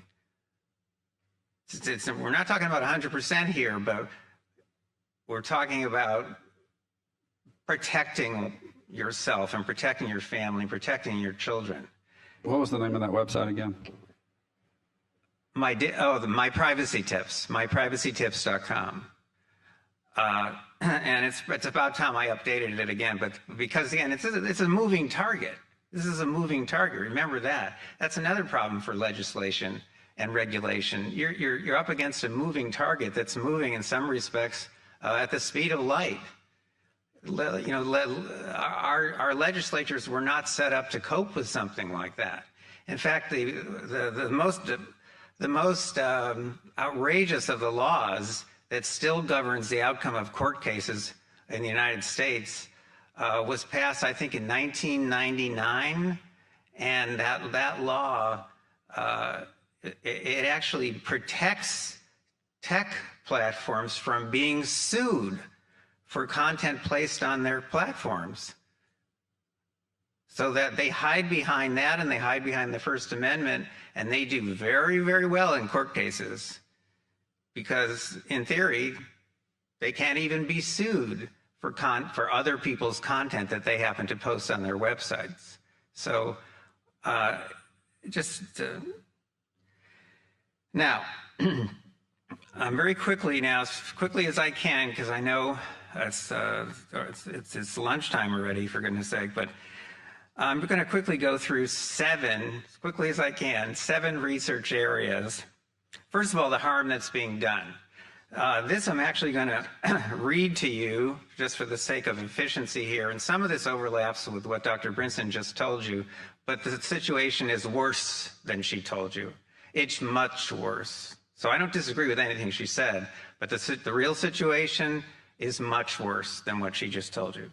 First of all, you may be aware that just a few months ago, and this is an exception to the rule, and it's an exception to the rule because so many young people have been harmed so severely by tech, that just 2 months ago, both Google and Meta, which owns Facebook, lost major lawsuits in which the courts ruled that these companies are harming children.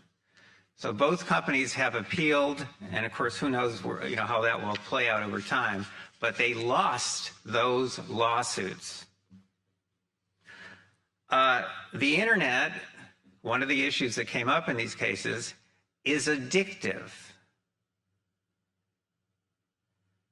Now, it's not addictive. I can see by the various age ranges here, some of you watched a lot of TV when you were younger. Maybe you still watch a lot of TV. Okay, TV was addictive, and and parents were concerned, legislators were concerned, absolutely. And there used to be equal time rules. Those are gone now. Reagan got rid of all the equal time rules, so.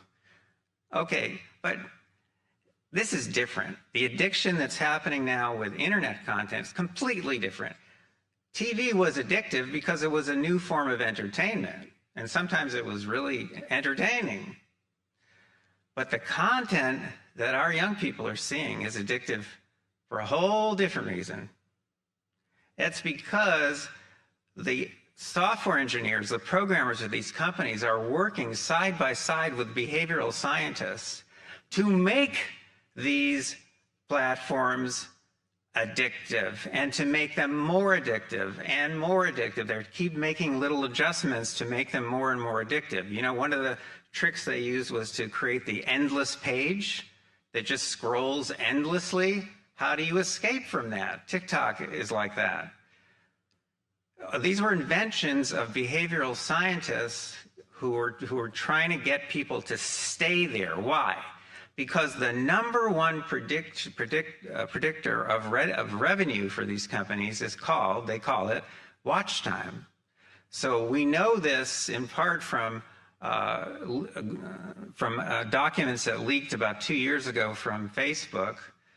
A very, very brave whistleblower basically stole these documents from Facebook. A lot of it was internal emails. And her name is Frances Haugen. And these documents show internal discussions among executives at Facebook basically saying,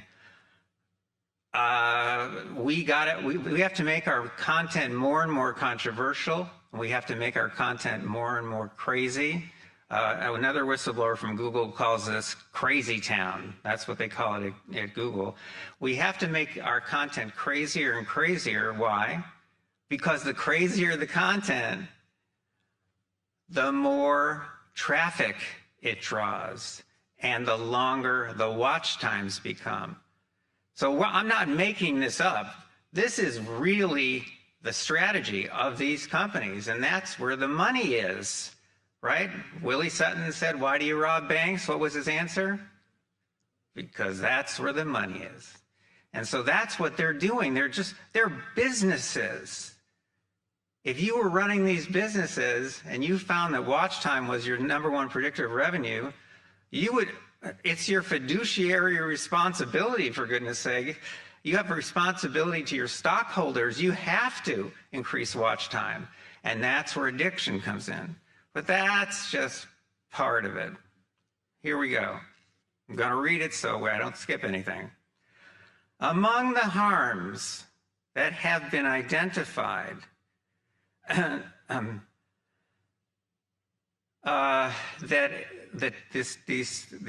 these tech applications have caused, well, here we go. Increases in suicidal thinking and both attempted and completed suicides. These are all well documented. By the way, this is in now hundreds of published studies, not dozens, hundreds of published studies. Sexual predation, cyberbullying, major depression, anxiety disorders, decreases in self-esteem because everyone online is beautiful and handsome. Social isolation and loneliness. What? Aren't you in touch with a gazillion people? And yet this is increasing. These apps are increasing social isolation and loneliness because you're alone. You see a bunch of young people in a room these days. They're not looking at each other. They're not talking to each other. They're on their cell phones. Loss of privacy. Okay, that's one of the biggest problems with these laws forbidding young people. This point was not made earlier. When you pass a law prohibiting young people from using social media, among other tools, and this was mentioned, that's used to try to evaluate their age, is facial recognition technology. But that technology, once it's turned on, is affecting everyone who looks at that device, including the adults. So these laws have brought along with them tremendous increases in the loss of privacy. That's another problem with these laws. I'm not done yet. Increases in eating disorders and body dysmorphic disorders, increases in parent-child conflicts, decreases in academic performance, declines in physical health.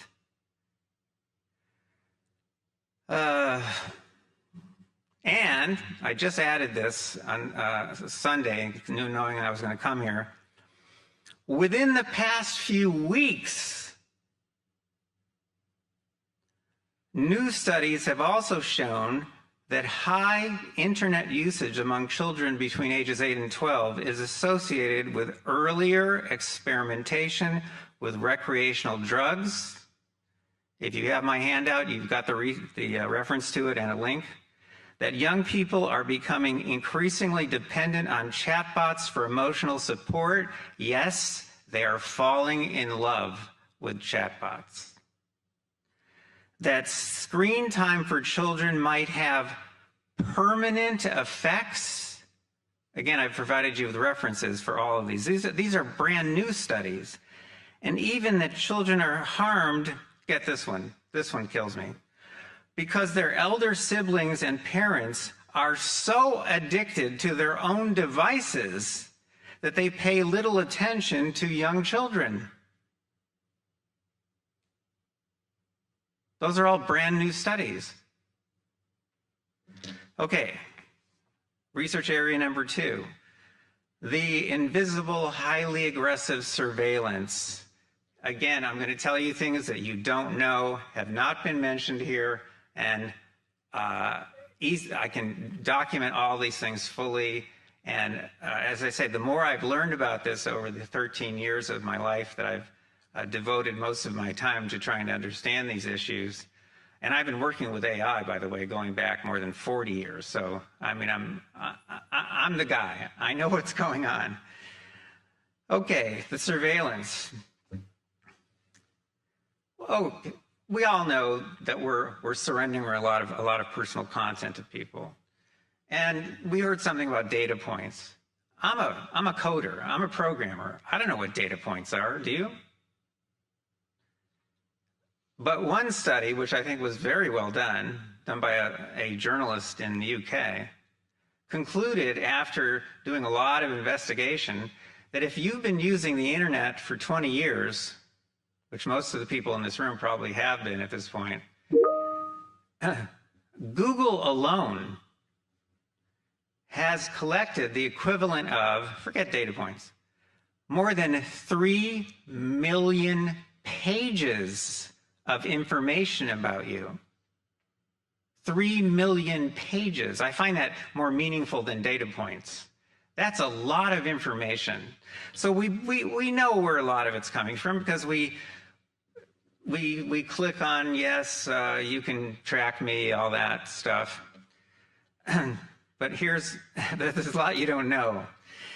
First of all, Google doesn't just surveil people through Google search, keeping track of your search history, through Gmail.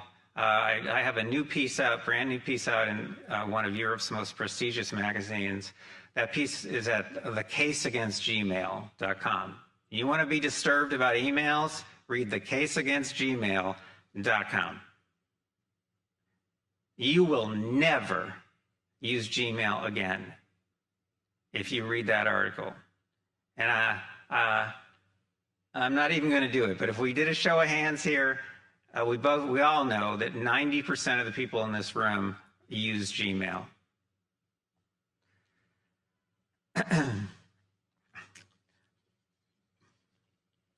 But it turns out that Google is monitoring us not just through Google Docs and Google Drive and the ones we've heard of, Google Maps.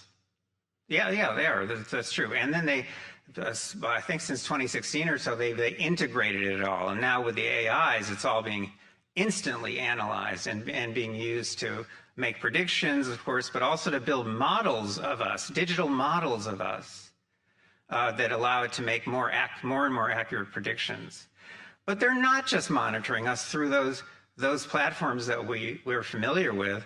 Google is monitoring us through approximately 200 different platforms, the vast majority of which you have never heard of. I'll give you one example, because in the interest of time, I'm just going to give you one. You may have heard of it, but you may not know what it is. There's something out there called Google Analytics, which millions of websites use because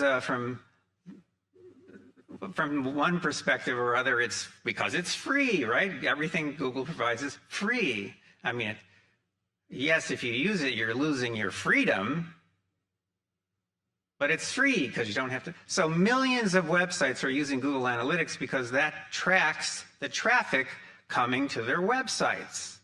And they want to know about the traffic, and Google provides this fantastic tool, and that gives all these website owners, but here's what you don't know.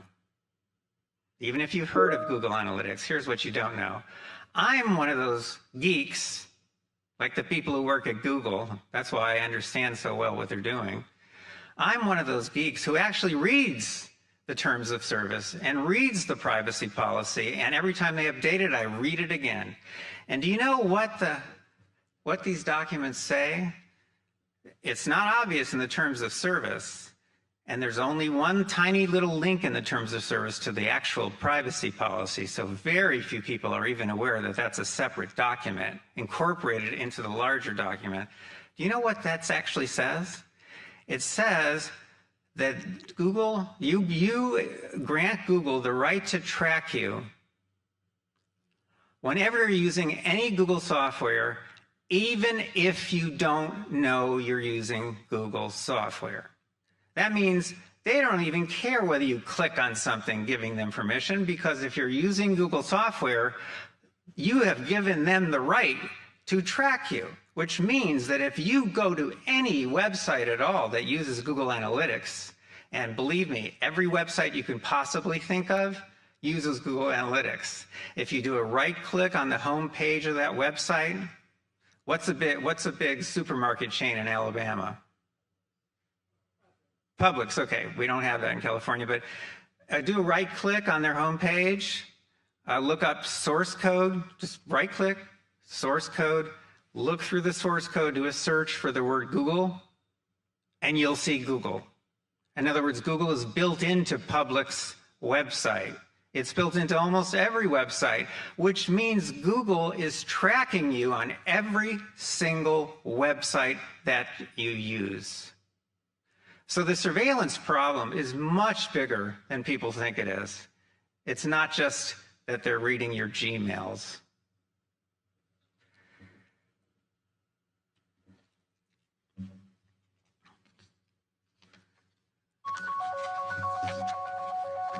Must be Google. So, Dr. Epps, while we have a little break, I'll ask a question. So, you're saying at the very beginning, Australia, you found that children still use social media. They're still going to get on it. 7 out of 10 admit it. But then you also say, in your opinion, it's highly addictive, it's dangerous, and you go through all these other levels. And you say we shouldn't ban it. My question to you, though, is we know that cigarettes cause cancer. We say you can't smoke until you're a certain age. We say you don't have the capacity to drive a vehicle until you reach this age. So why would we not ban a addictive, harmful product until you reach a certain age and say you have the ability to understand how to use it? Well, one, because your laws aren't going to work, which is, as I just mentioned, but the bigger reason, which does not apply to something like driver's licenses, the bigger reason is because you're creating a bunch of new problems for our families. You're taking away parental rights and the judgment that they're in a good position to make about their own children. You're causing conflict within the families. And sometimes, and this is something I have studied, and it's in my book on teens, sometimes that wedge that's driven between parents and their teen children especially, that wedge that's driven between them, that adversarial relationship that's created, that lasts for decades sometimes, because very often those young people leave the home when they're 18 or so for a job or for school, and they're stuck in that adversarial mode. That happened with my sister and my mom. I don't think, we were with my mom 2 years ago, each holding one of her hands as she passed away. So we loved her very much, and we could tell she was trying to tell us that she loved us too. But the fact is that wedge that was driven between her and my sister when my sister was a teen, that never went away. That's very common. So you just got to be careful. Our actions have multiple effects, right? Not just the one we intend, and very often the one we intend doesn't even work. Our actions have multiple effects. And in this case, the Australian law, in my opinion, has done far more harm than good. So it's not that you don't want to address these problems. You just have to do it very intelligently, and you have to be very well informed when you actually make decisions about what you're going to do. Skipping over, here we go. Number 3, manipulating thinking and behavior. Okay, so I've been conducting research on this topic for since 2013, studies like the ones that Dr. Brinson mentioned. I have 2 books coming out. One is on, and this is by the end of this year, one is on the monitoring systems, which I'm going to talk about a little more in a second. The other, though, is a collection of papers that my group has published in top peer-reviewed journals about 11 new sources of manipulation that the internet has made possible, and 10 of those are controlled exclusively by the big tech companies. You don't have control over them, and when they're using these techniques to influence thinking and behavior, you don't even know they're using them. And that brings me to a question that came up here and was asked in different ways several times. Well, what if you warn people about the content, being biased? What if they could, we're aware of the bias, aware of the attempted manipulation? Well, we've published these data. I think the first time that we published these data was in 2015. We've already shown that the few people who are aware that they're being subjected to a possible manipulation and that they're seeing biased content, they shift even farther in the direction of the bias. It's the exact opposite of what you might think. How could that be? How could they be more susceptible to influence once they know this is an AI or this is a computer? Because people don't understand anything about how computers work or how algorithms work, and they think, and there are other studies showing this, because they think that content coming from a computer must, by definition, be impartial, be better than content coming from a person. That's a widely held belief. It's absolutely false, but it's a widely held belief. And again, 2 different studies we've conducted on this show that people who can see the bias shift even farther in the direction of the bias. We were stunned when we saw that result, but then we found it again in a later study. I just, as I say, when you think about what you're going to do, think carefully. Be informed. So this second book, New Forms of Influence Made Possible by the Internet, this is a collection of papers that we've published on these 11 new forms of manipulation that the Internet has made possible. The first we discovered was called SEME, S-E-M-E. If you go to searchenginemanipulationeffect.com, you'll find the original piece, which was published in the Proceedings of the National Academy of Sciences. It has since been downloaded or accessed from their website more than 250,000 times. That is extremely rare for a technical research paper, extremely rare. Usually you're talking about hundreds of downloads, 250,000 times. So, there's interest in these topics, I can tell you that for sure. But SEME was just the first of the discoveries. In SEME, we learned that Google, by moving around the search results, could shift the voting preferences and the opinions of undecided voters. So it's not the people who have strong opinions that they're after. It's the people who haven't decided yet. That's the people that they go after. And they know exactly who they are. Why? Because they're reading all their emails, looking at their search histories, looking at all their purchases. They know who's undecided. They know who's going to political rallies and who isn't going to political rallies. They know who those vulnerable people are, and they are putting tremendous pressure on them right up until they walk into that voting booth.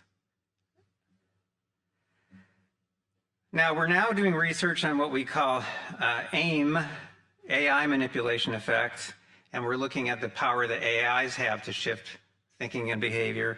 But these other ones all have names. We had to give them names because no one had ever studied them before or discovered them or quantified them before. They have names like the search suggestion effect, the video manipulation effect. When you're watching YouTube videos, there's a list of suggested videos. Where'd that list come from? I mean, there's millions and millions of videos. How did they come up with that list, and how did they decide to order it? And why is it that the one at the top plays automatically if you do nothing?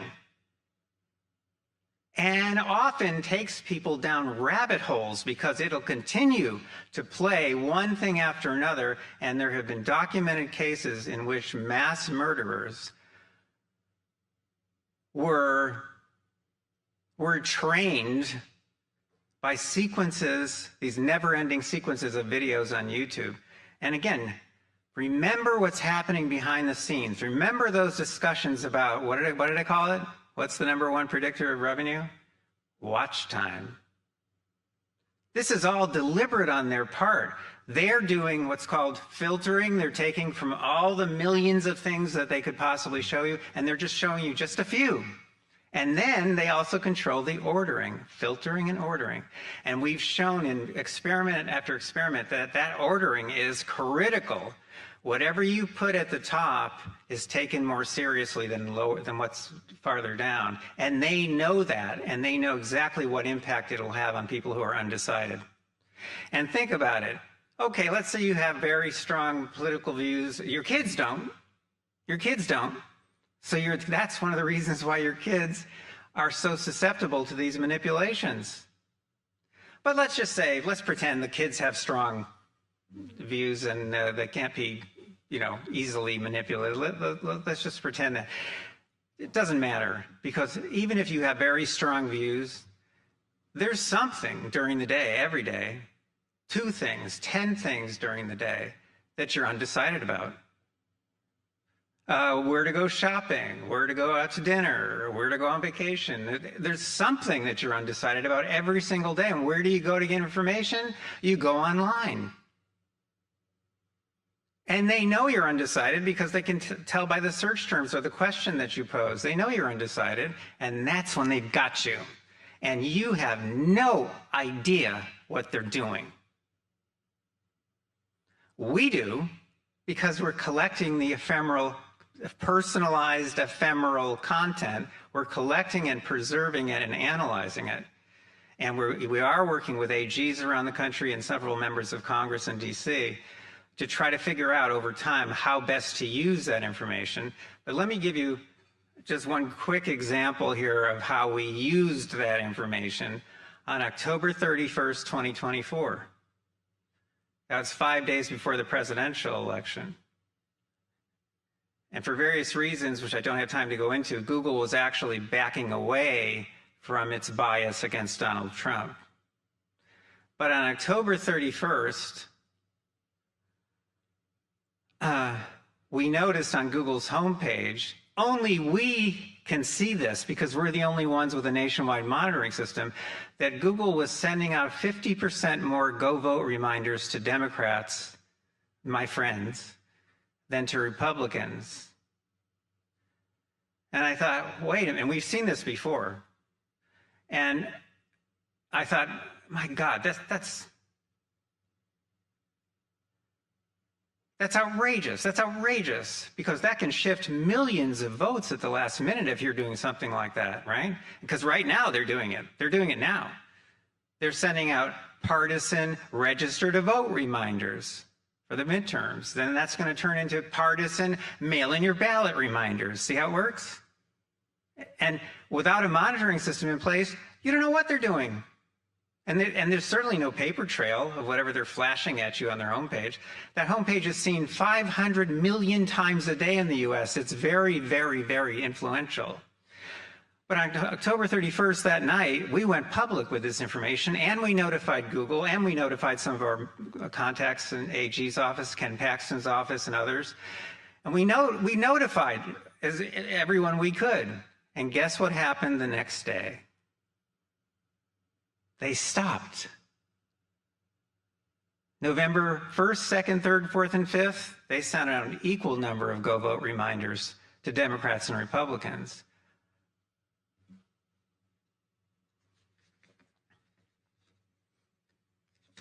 So manipulation, we're very deeply concerned about it, and we're studying it in more depth and for a much longer period of time than any other research group in the world. Number 4, monitoring. Oh yeah, number 4 is about our monitoring system, which I have said a few things about. Let me just mention one thing I didn't tell you before. I'm happy to report that for various reasons, we have more of our watchdogs or field agents, more of these patriots who allow us to monitor content through their computers, Now, we do this, by the way, fully protecting their privacy and anonymity. When their content is transferred to our machines, it's done without any identifying information. But we have more watchdogs in Alabama at this point in time, 1,691 out of the 17,000 we have nationwide, and that includes 502 children and teens. So we have more watchdogs here than in any other state in the country. And we're in the process of trying to expand the system here and everywhere else because we need it to be fully built and, of course, fully secure. So that I can go to my resting place knowing that this, that's my legacy. I've left in place very aggressive, very sophisticated monitoring systems. So you do know what these companies are doing. Remember, no monitoring systems, you don't know what they're doing. To our kids or anyone else, you don't know what they're doing. Are you still looking for people to monitor? Well, we can't, this is one of the things we ran into. We can't take volunteers. We can't take people even who approach us, in other words, by any means, because as soon as we open up that door, Google and other companies send us people. Google has 100,000 employees, but they have more than 120,000 outside quote-unquote consultants. And we've been through this with Google. They send us people. So it's got to be private. We have to do it privately, and we have to do it one at a time. It's very labor intensive. We have a fantastic team that does the recruiting. We literally start with voter rolls, so that way we can keep things balanced politically. That's important for scientific reasons. And we call them up, literally, and we talk to them and try to explain to them. And a lot of people, as you can tell, have said, "I like this. Yes, I will help you." And we do preserve their privacy and anonymity, and very often we sign up their children as well. That's how we get the kids. Because that way, by definition, we're getting parental permission right at the outset. So we have a system that we've worked out over a period of 10 years. It's very smooth. The recruiting is smooth. The data acquisition is smooth. Do we get attacked? Oh, yeah. We were shut down a few months ago for about 2 weeks. Do we get attacked? Yeah. Do we need much better security? Secure buildings, secure equipment, a security staff? Do we need all that? We need all of that. Do we have it currently? No. So that's why I'm not helping people in other countries, because this thing has to be fully funded and built out so that it is permanent, and then we can use what we've built as a model to help other people.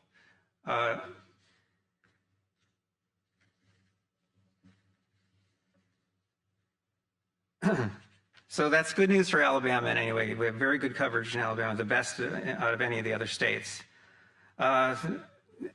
Okay, here we go. Number 5, dangers of new addictions. All I'm going to say here is just give you another website. It's in the handout. It's in the handout, and it's listed again at the end of the handout, where I just have a separate list of links. We have a new online online questionnaire, which is at areyouaddicted.org. areyouaddicted.org. And we just presented a study on our findings from people who've taken this new questionnaire at the annual meeting of the American Society for Addiction Medicine. So this is very serious work, and there's 2 main findings that you need to know about from this work we're doing on addiction. Number 1, that the new technologies have created new addictions. Who knew? I should have guessed that a few years ago when my friend Dan was sneaking down to his basement every night playing video games, and eventually his wife, she figured it out, and she started pressuring him, and no matter what she did, he kept sneaking down, and they unfortunately got divorced in terrible situations because they had 4 children. So back then I should have realized, hey, maybe it's an addiction of some sort. Well, guess what? Our new research shows that because of these new technologies, there are now more behavioral addictions than there are substance addictions. And most of these behavioral addictions have been created by the tech companies deliberately, with the help of my fellow behavioral scientists. They should be ashamed. And the second finding is, my opinion, shocking. The second finding is that the adverse effects from the behavioral addictions are now worse than the adverse effects from the substance addictions. Has anyone caught up with that yet? Is that in the DSM, which is a diagnostic manual that's used in mental health? No, sir. No, ma'am. The DSM lists 11 addictions. 10 of them are substance addictions. This is from, years ago, right? But they just updated it recently. But still, 10 out of 11 are substance addictions. The only behavioral addiction they list is gambling addiction, because it's well known that gambling addictions can do horrible harms to people's lives, to families. People lose their homes, people lose their jobs, etc. Guess what? All these other new behavioral addictions, they too can cause grievous harm to people and to families. Have we caught up with that? Are we treating that? Are we studying that? No. And that's what I mean by tech moving faster than law. Tech moves fast. Okay, number 6, almost done. Dangers of the new AIs. Had to throw this in because everyone's talking about AIs. And I should point out, I've not only been working with AIs since AI was very primitive, but I actually helped to design and for 5 years directed the world's first Turing test, which is a test in which you see whether a computer can fool people into thinking it's a person. You may have heard of that. Very good movie on that about Alan Turing and his concept that's now used in the Turing test. That test, the first contest that we held made the front page of the New York Times in 1991. The contest continued for 29 years. It was shut down by a virus, but not a computer virus. It was shut down by COVID. So that's what's finally stopped that. And that was 2020. It was 2022, just 2 years later, that ChatGPT was released. So it's ironic that the contest was shut down just before the big leap came in AI. So should we be concerned about AI? Yes, because AI takes all of these 11 different manipulations that we have discovered and quantified, and it makes them more powerful. It makes them stronger. Of course we should be concerned about AI. And it creates a whole host of new problems, which is why, again, Meta and Google lost these lawsuits a few months ago. But you also need to be aware, because I was told not to censor. I was told by Chairman Robbins, don't censor, right? I was told by Senator Gudger, no censoring. So here I go. As Elon Musk has said from time to time, as Stephen Hawking, the great physicist, said over and over again before he passed away, AI is actually an existential threat to all of humanity.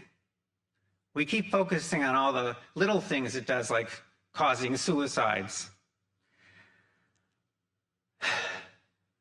In recent months,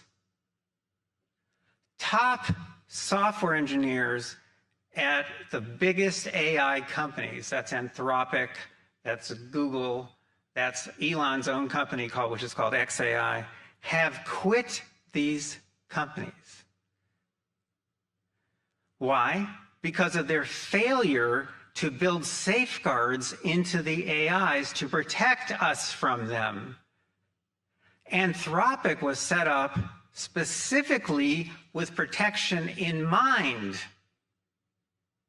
because people who set up Anthropic were very concerned that there were no protections, no safeguards, no guardrails, nothing. They're all just racing to figure out how to make money off of AIs. They're just racing. Okay, that brings me finally to Mayank Sharma. He was head of Anthropic's Safeguards research team. Look it up. Sharma is his last name. He just quit there a few months ago, and he left a posting online explaining why his quit. And the final 5 words in his posting, which all of you should remember, keep this in your head, don't forget this. The world is in peril.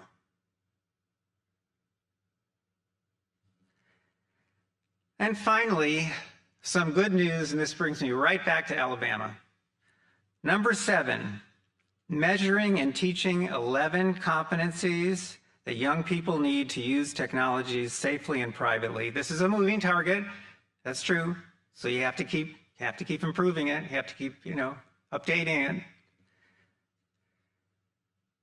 Over the past year, my team and I have very carefully studied the skills and knowledge that people need, and obviously I have those skills and knowledge, but most people don't, that people need to protect themselves. So if you go to My Digital Hygiene, there it is. If you go to mydigitalhygiene.com, you can take that quick test, or, I didn't mention this earlier, if you want to, you can click on the big test. The big test, okay, that takes 15, 20 minutes. It's 110 questions. We made that big test to show people, educators in particular, to show them what the 11 competencies are. It gives a detailed report on your scores broken down by competency. It shows where you're protecting yourself and where you're not, where you have some knowledge and where you don't. And all of that content can be turned into curricula for school systems.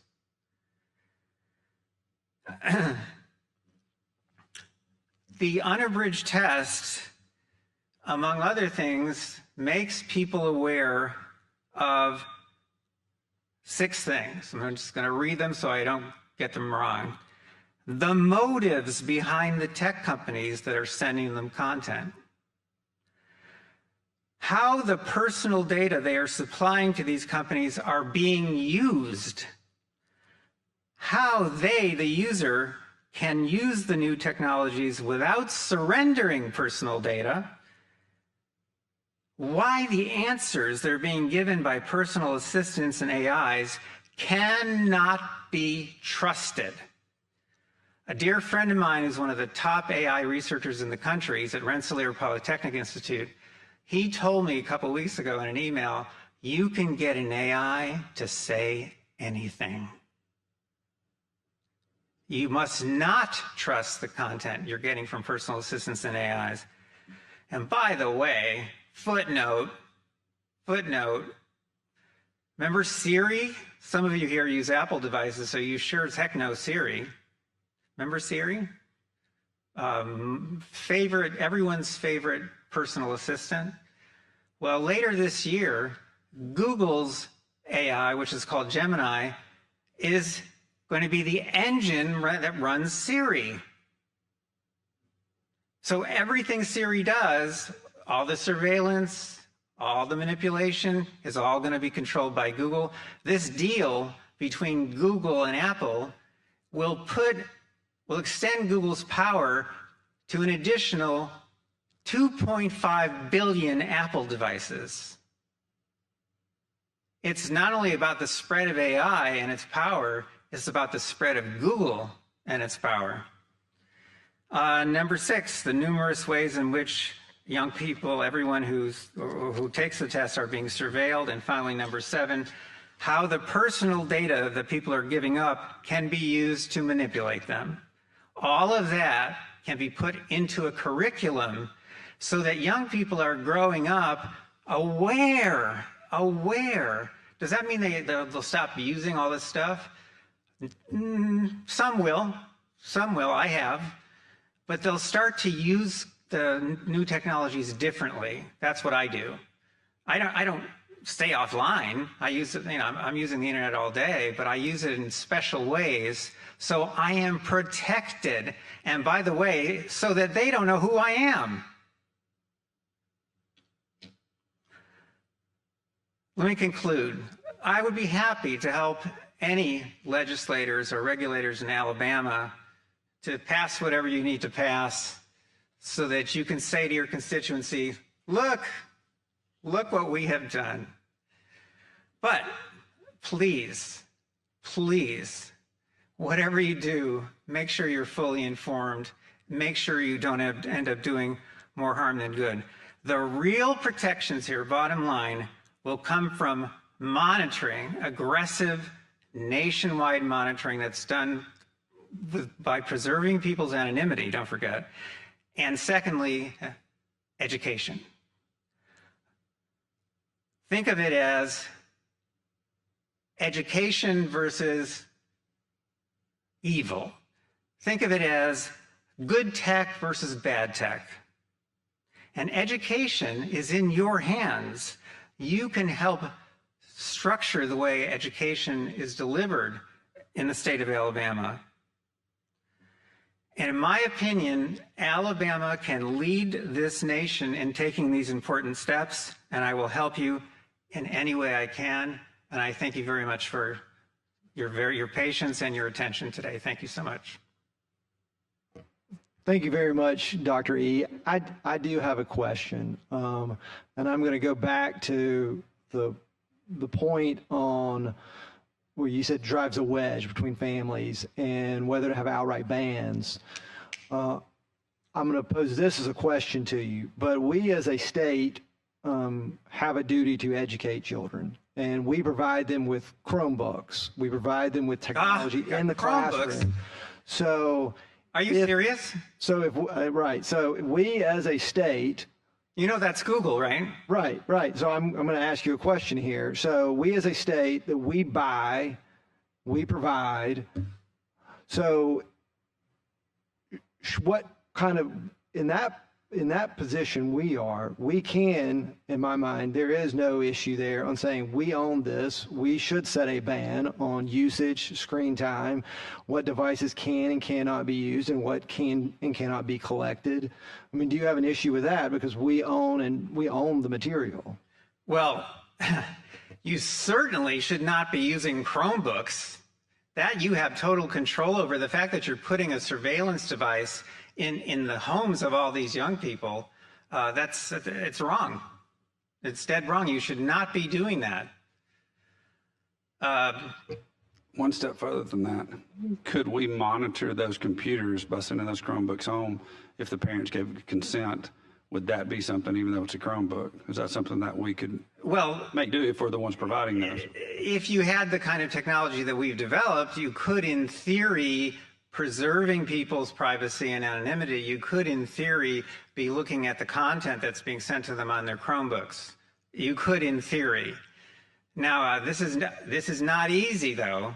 And remember, when you do this, which is one of our biggest challenges, when you do this, you have to hide what you're doing from Google and other companies. So it takes very sophisticated software to make this happen, and then you have to stay on top of it. You have to keep updating it, which we do all the time. So yeah, but don't even think that way. Don't even think that way. Get rid of the Chromebooks. The Chromebook, you know, you're all carrying, every single person here except me, you are carrying surveillance devices in your pocket. Why are you carrying? This is not. So this is a secure phone. This is the kind of phone that people from the CIA use. And we make these for our high-level staff. All of the rest of you are carrying surveillance devices. And by the way, my remarks here today have not only been heard by the people in this room, they've been heard by a special committee at Google that follows my work. And who told me that? A Google whistleblower. And they're hearing it through your surveillance devices. I mean, we've got to get up to speed here. What's the key? The key is education. Okay, education for children will be designed a little differently than education for older children, for young adults, and for us and for the rest of us. But the key here is to be informed. If you are not informed, your head is in the sand while your kids are being indoctrinated. Aren't parents today completely baffled by the crazy things their kids are saying and doing? And of course, God knows what they're doing secretly. But aren't parents just baffled? I'm not baffled because I'm collecting the actual content that's being sent to children, teens, and voters. I'm not baffled. I can see where it's coming from. It's coming from the tech companies. Is a lot of the stuff Looney Tunes, crazy stuff? Yeah. Why would they be showing people Looney Tunes crazy stuff? Because, as Willie Loman said, that's where the money is.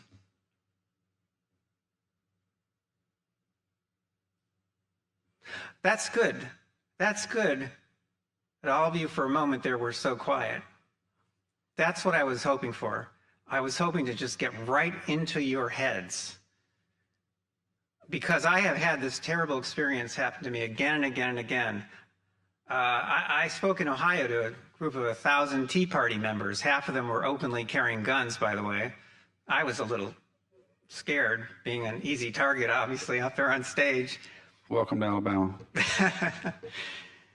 And I've talked to big groups. I've talked to Liberty University. I talked to a stadium of 10,000 people. There were supposedly 90,000 more students from Liberty listening to me or watching me online.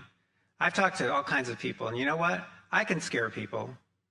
And then they walk out of the room or out of the stadium, and they go back to doing all the stuff they're doing. Please don't do that. Please remember at least a couple of key points I've made here. Please remember that 5-word sentence from the head of that security team in Anthropic. The world is in peril. This is serious stuff. This is not just another issue. This is dead serious stuff. And it should be as serious to people on one side of the aisle as people on the other side of the aisle. Now, Senator Ted Cruz, after I first testified before Congress, a couple months later, he invited me up to have a private dinner with him to talk tech. We talked for almost 4 hours. I don't even remember eating. At the end of the 4 hours, you know what he said to me? He said, well, we kind of have a problem here. He said, because the Democrats are owned by these companies, not just because of the big donations they give. Remember, Google was Hillary Clinton's largest owner, 2016. Google was Biden's largest donor in 2020. It's not just the donations, it's the votes. They're giving them votes. He said, so forget the Democrats. He said, and my fellow Republicans, we just generally don't like regulation. He said, it's a perfect storm. He said, unless I can get bipartisan cooperation in Congress, we'll never do a damn thing. And that's how our dinner ended. I'm trying to get into your heads. I'm trying to explain to you why we must act, but we've got to act rationally and carefully, and we've got to make sure we understand what the real issues are, where the real threats are. And that's why I was very pleased to see that quiet, because I knew what that quiet meant, because I could see it in your eyes. A lot of you are thinking, just like Cruz was doing. You're thinking. Mr. Chairman, may I? Dr. E, as we think about the education that you mentioned, is there a level of education that can be applied to actually break the addictions that are currently in place, or have we lost a generation, including maybe our own, and just hoping to mitigate the situation we currently find ourselves in? What is your name, sir? Matt? Matt? Yes, sir. Thank you, Matt. No one has ever asked me that question before. And here I can say kind of what I said before, which is once people have very strong opinions, it's very hard to change those opinions. So, you know, we've been a little bit too slow here in acting, but that doesn't mean we shouldn't get started. And why not go where we can make the biggest difference? Go to our children. We can make a big difference with them. Believe me, if you grow up learning about all these scary things that I just told you, and it's all been prepared for you in a way, you know, that makes it kind of cool and acceptable for you to pay attention to, that makes a difference, because now you look at a phone and you go, oh, that's a surveillance device. See? To follow up, is there any states who have implemented some of these education programs that you've mentioned today that you're with the good Lord's help, Alabama is going to be the first state, and it's going to be a model for the other states. From what I'm hearing, it sounds like it would take a pretty radical, and I use that word loosely, approach to get off the ground quickly, educate aggressively, maybe a better word, to make a difference. Because I think I've got a 16-year-old. I'm thinking about her. I was like, well, it's going to be too far going here to make a difference in her life, but maybe the younger children in elementary school, could make some changes. And I think about the Chromebook situation. I was thinking about that as you mentioned it. I hate Chromebook. I hate all tests being given on iPads and whatever they may be. Let's go back to paper. Let's find ways that we can protect our kids. I think we're losing learning by using this technology anyway. That's a whole separate issue. But I would be very interested in carrying on this conversation. I'm sure the rest of this committee would as well. Yeah, but we have power too. Don't forget, you know, especially as parents, as leaders, as speakers, we have power too to make people aware. Why should it just be me standing here? All of you should be out there making these statements to your spouses, to your kids, to your friends, to your buddies. I mean, for goodness sake. All right, let's just do it. Show of hands, how many of you use Gmail? Oh dear. Up here I didn't see. How many of you use Gmail? Oh, come on. Seriously? But I think part of your education for the children is exactly what you just did in that experiment right there of us raising our hands, is that the adults don't know. The adults, if they looked at that phone as a surveillance, even though we know that, we don't know the extent of how much that phone is surveilling us on everything we do, unless you not only listen to you, but you go through some of these courses. But again, it's education for adults just as much as it is the children that we're talking about. Well, let me briefly tell you a sad story. Summer 2019, I gave a private briefing for a bunch of AGs. Ken Paxton was there, and he's been very helpful to me over the years. And I did my usual thing. Then I went out in the hallway. It was held at Stanford University, by the way. It was just AGs. And then one of the AGs came out. He's still an AG. I know his name. I know his state. And he came out in the hallway and he said, Dr. Epstein, I don't mean to scare you, but he said, based on what you've told us, I think you're probably going to be killed in some sort of accident in the next few months. This is summer of 2019. That's also when I first testified before Congress, by the way.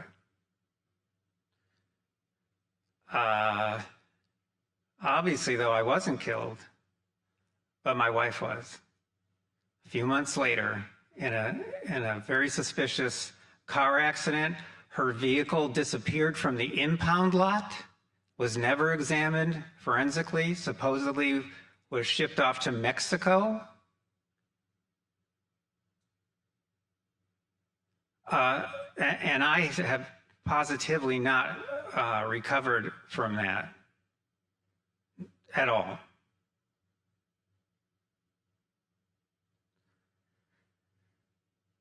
I'm just trying to tell you, you've got to dig in. Okay, that's why I put so much effort into this summary. And I had 3 people proofread it. Okay, because you've got to dig in. And I've talked to the U.S. Congress, obviously, a couple times. I've been on Joe Rogan twice. I've testified before a number of state legislatures. I had very high hopes for Arizona at one point because they invited me back 4 times. They did nothing.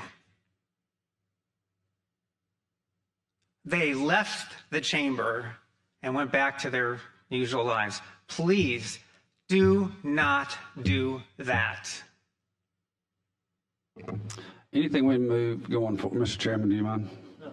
Anything we do as far as the legislature in Alabama dealing with this is going to be colossal.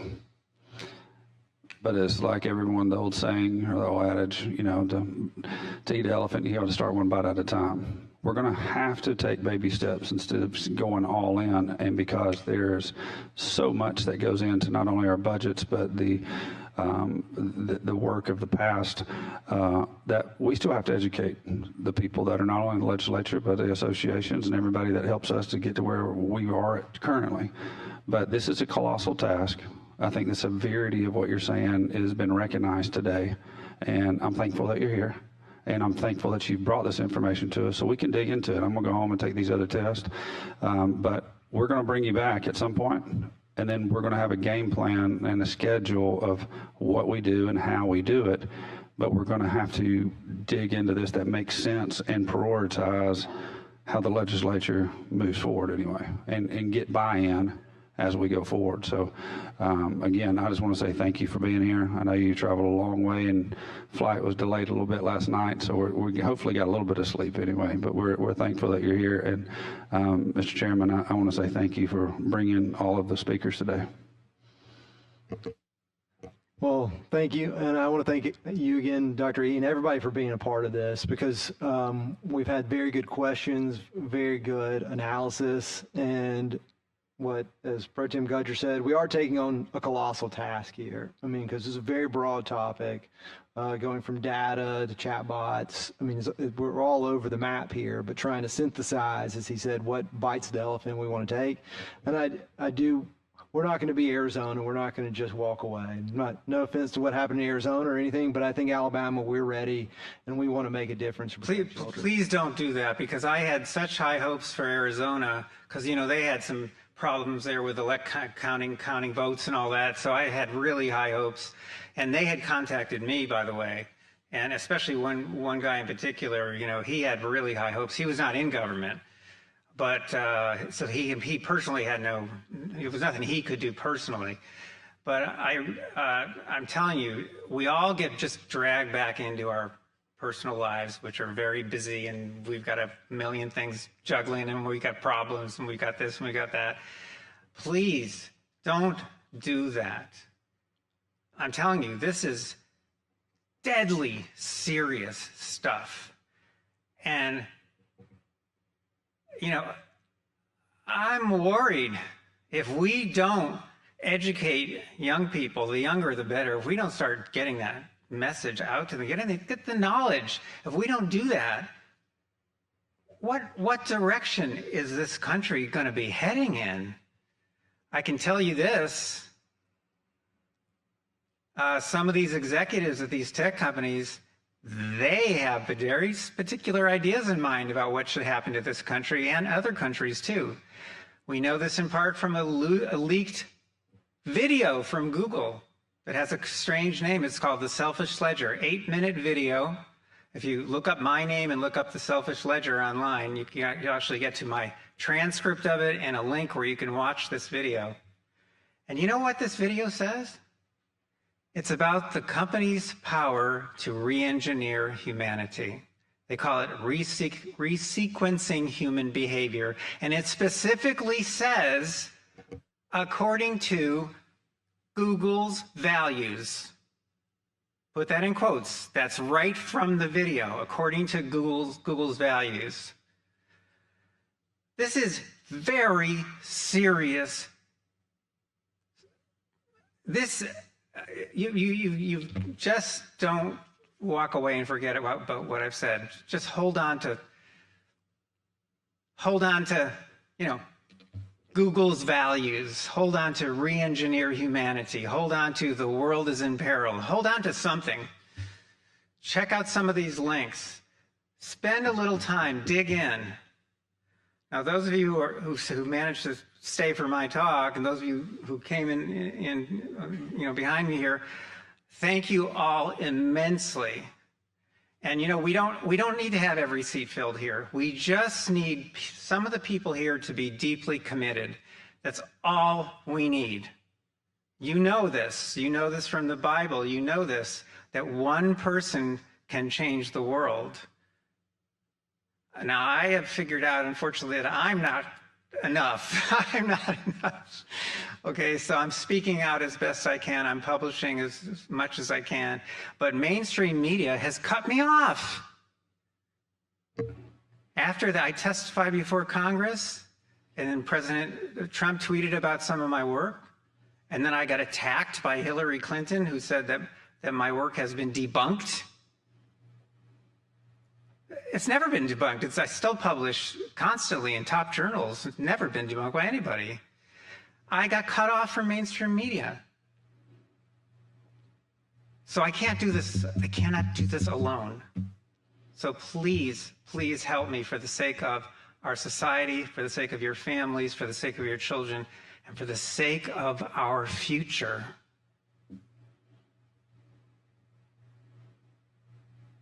Thank you for being here.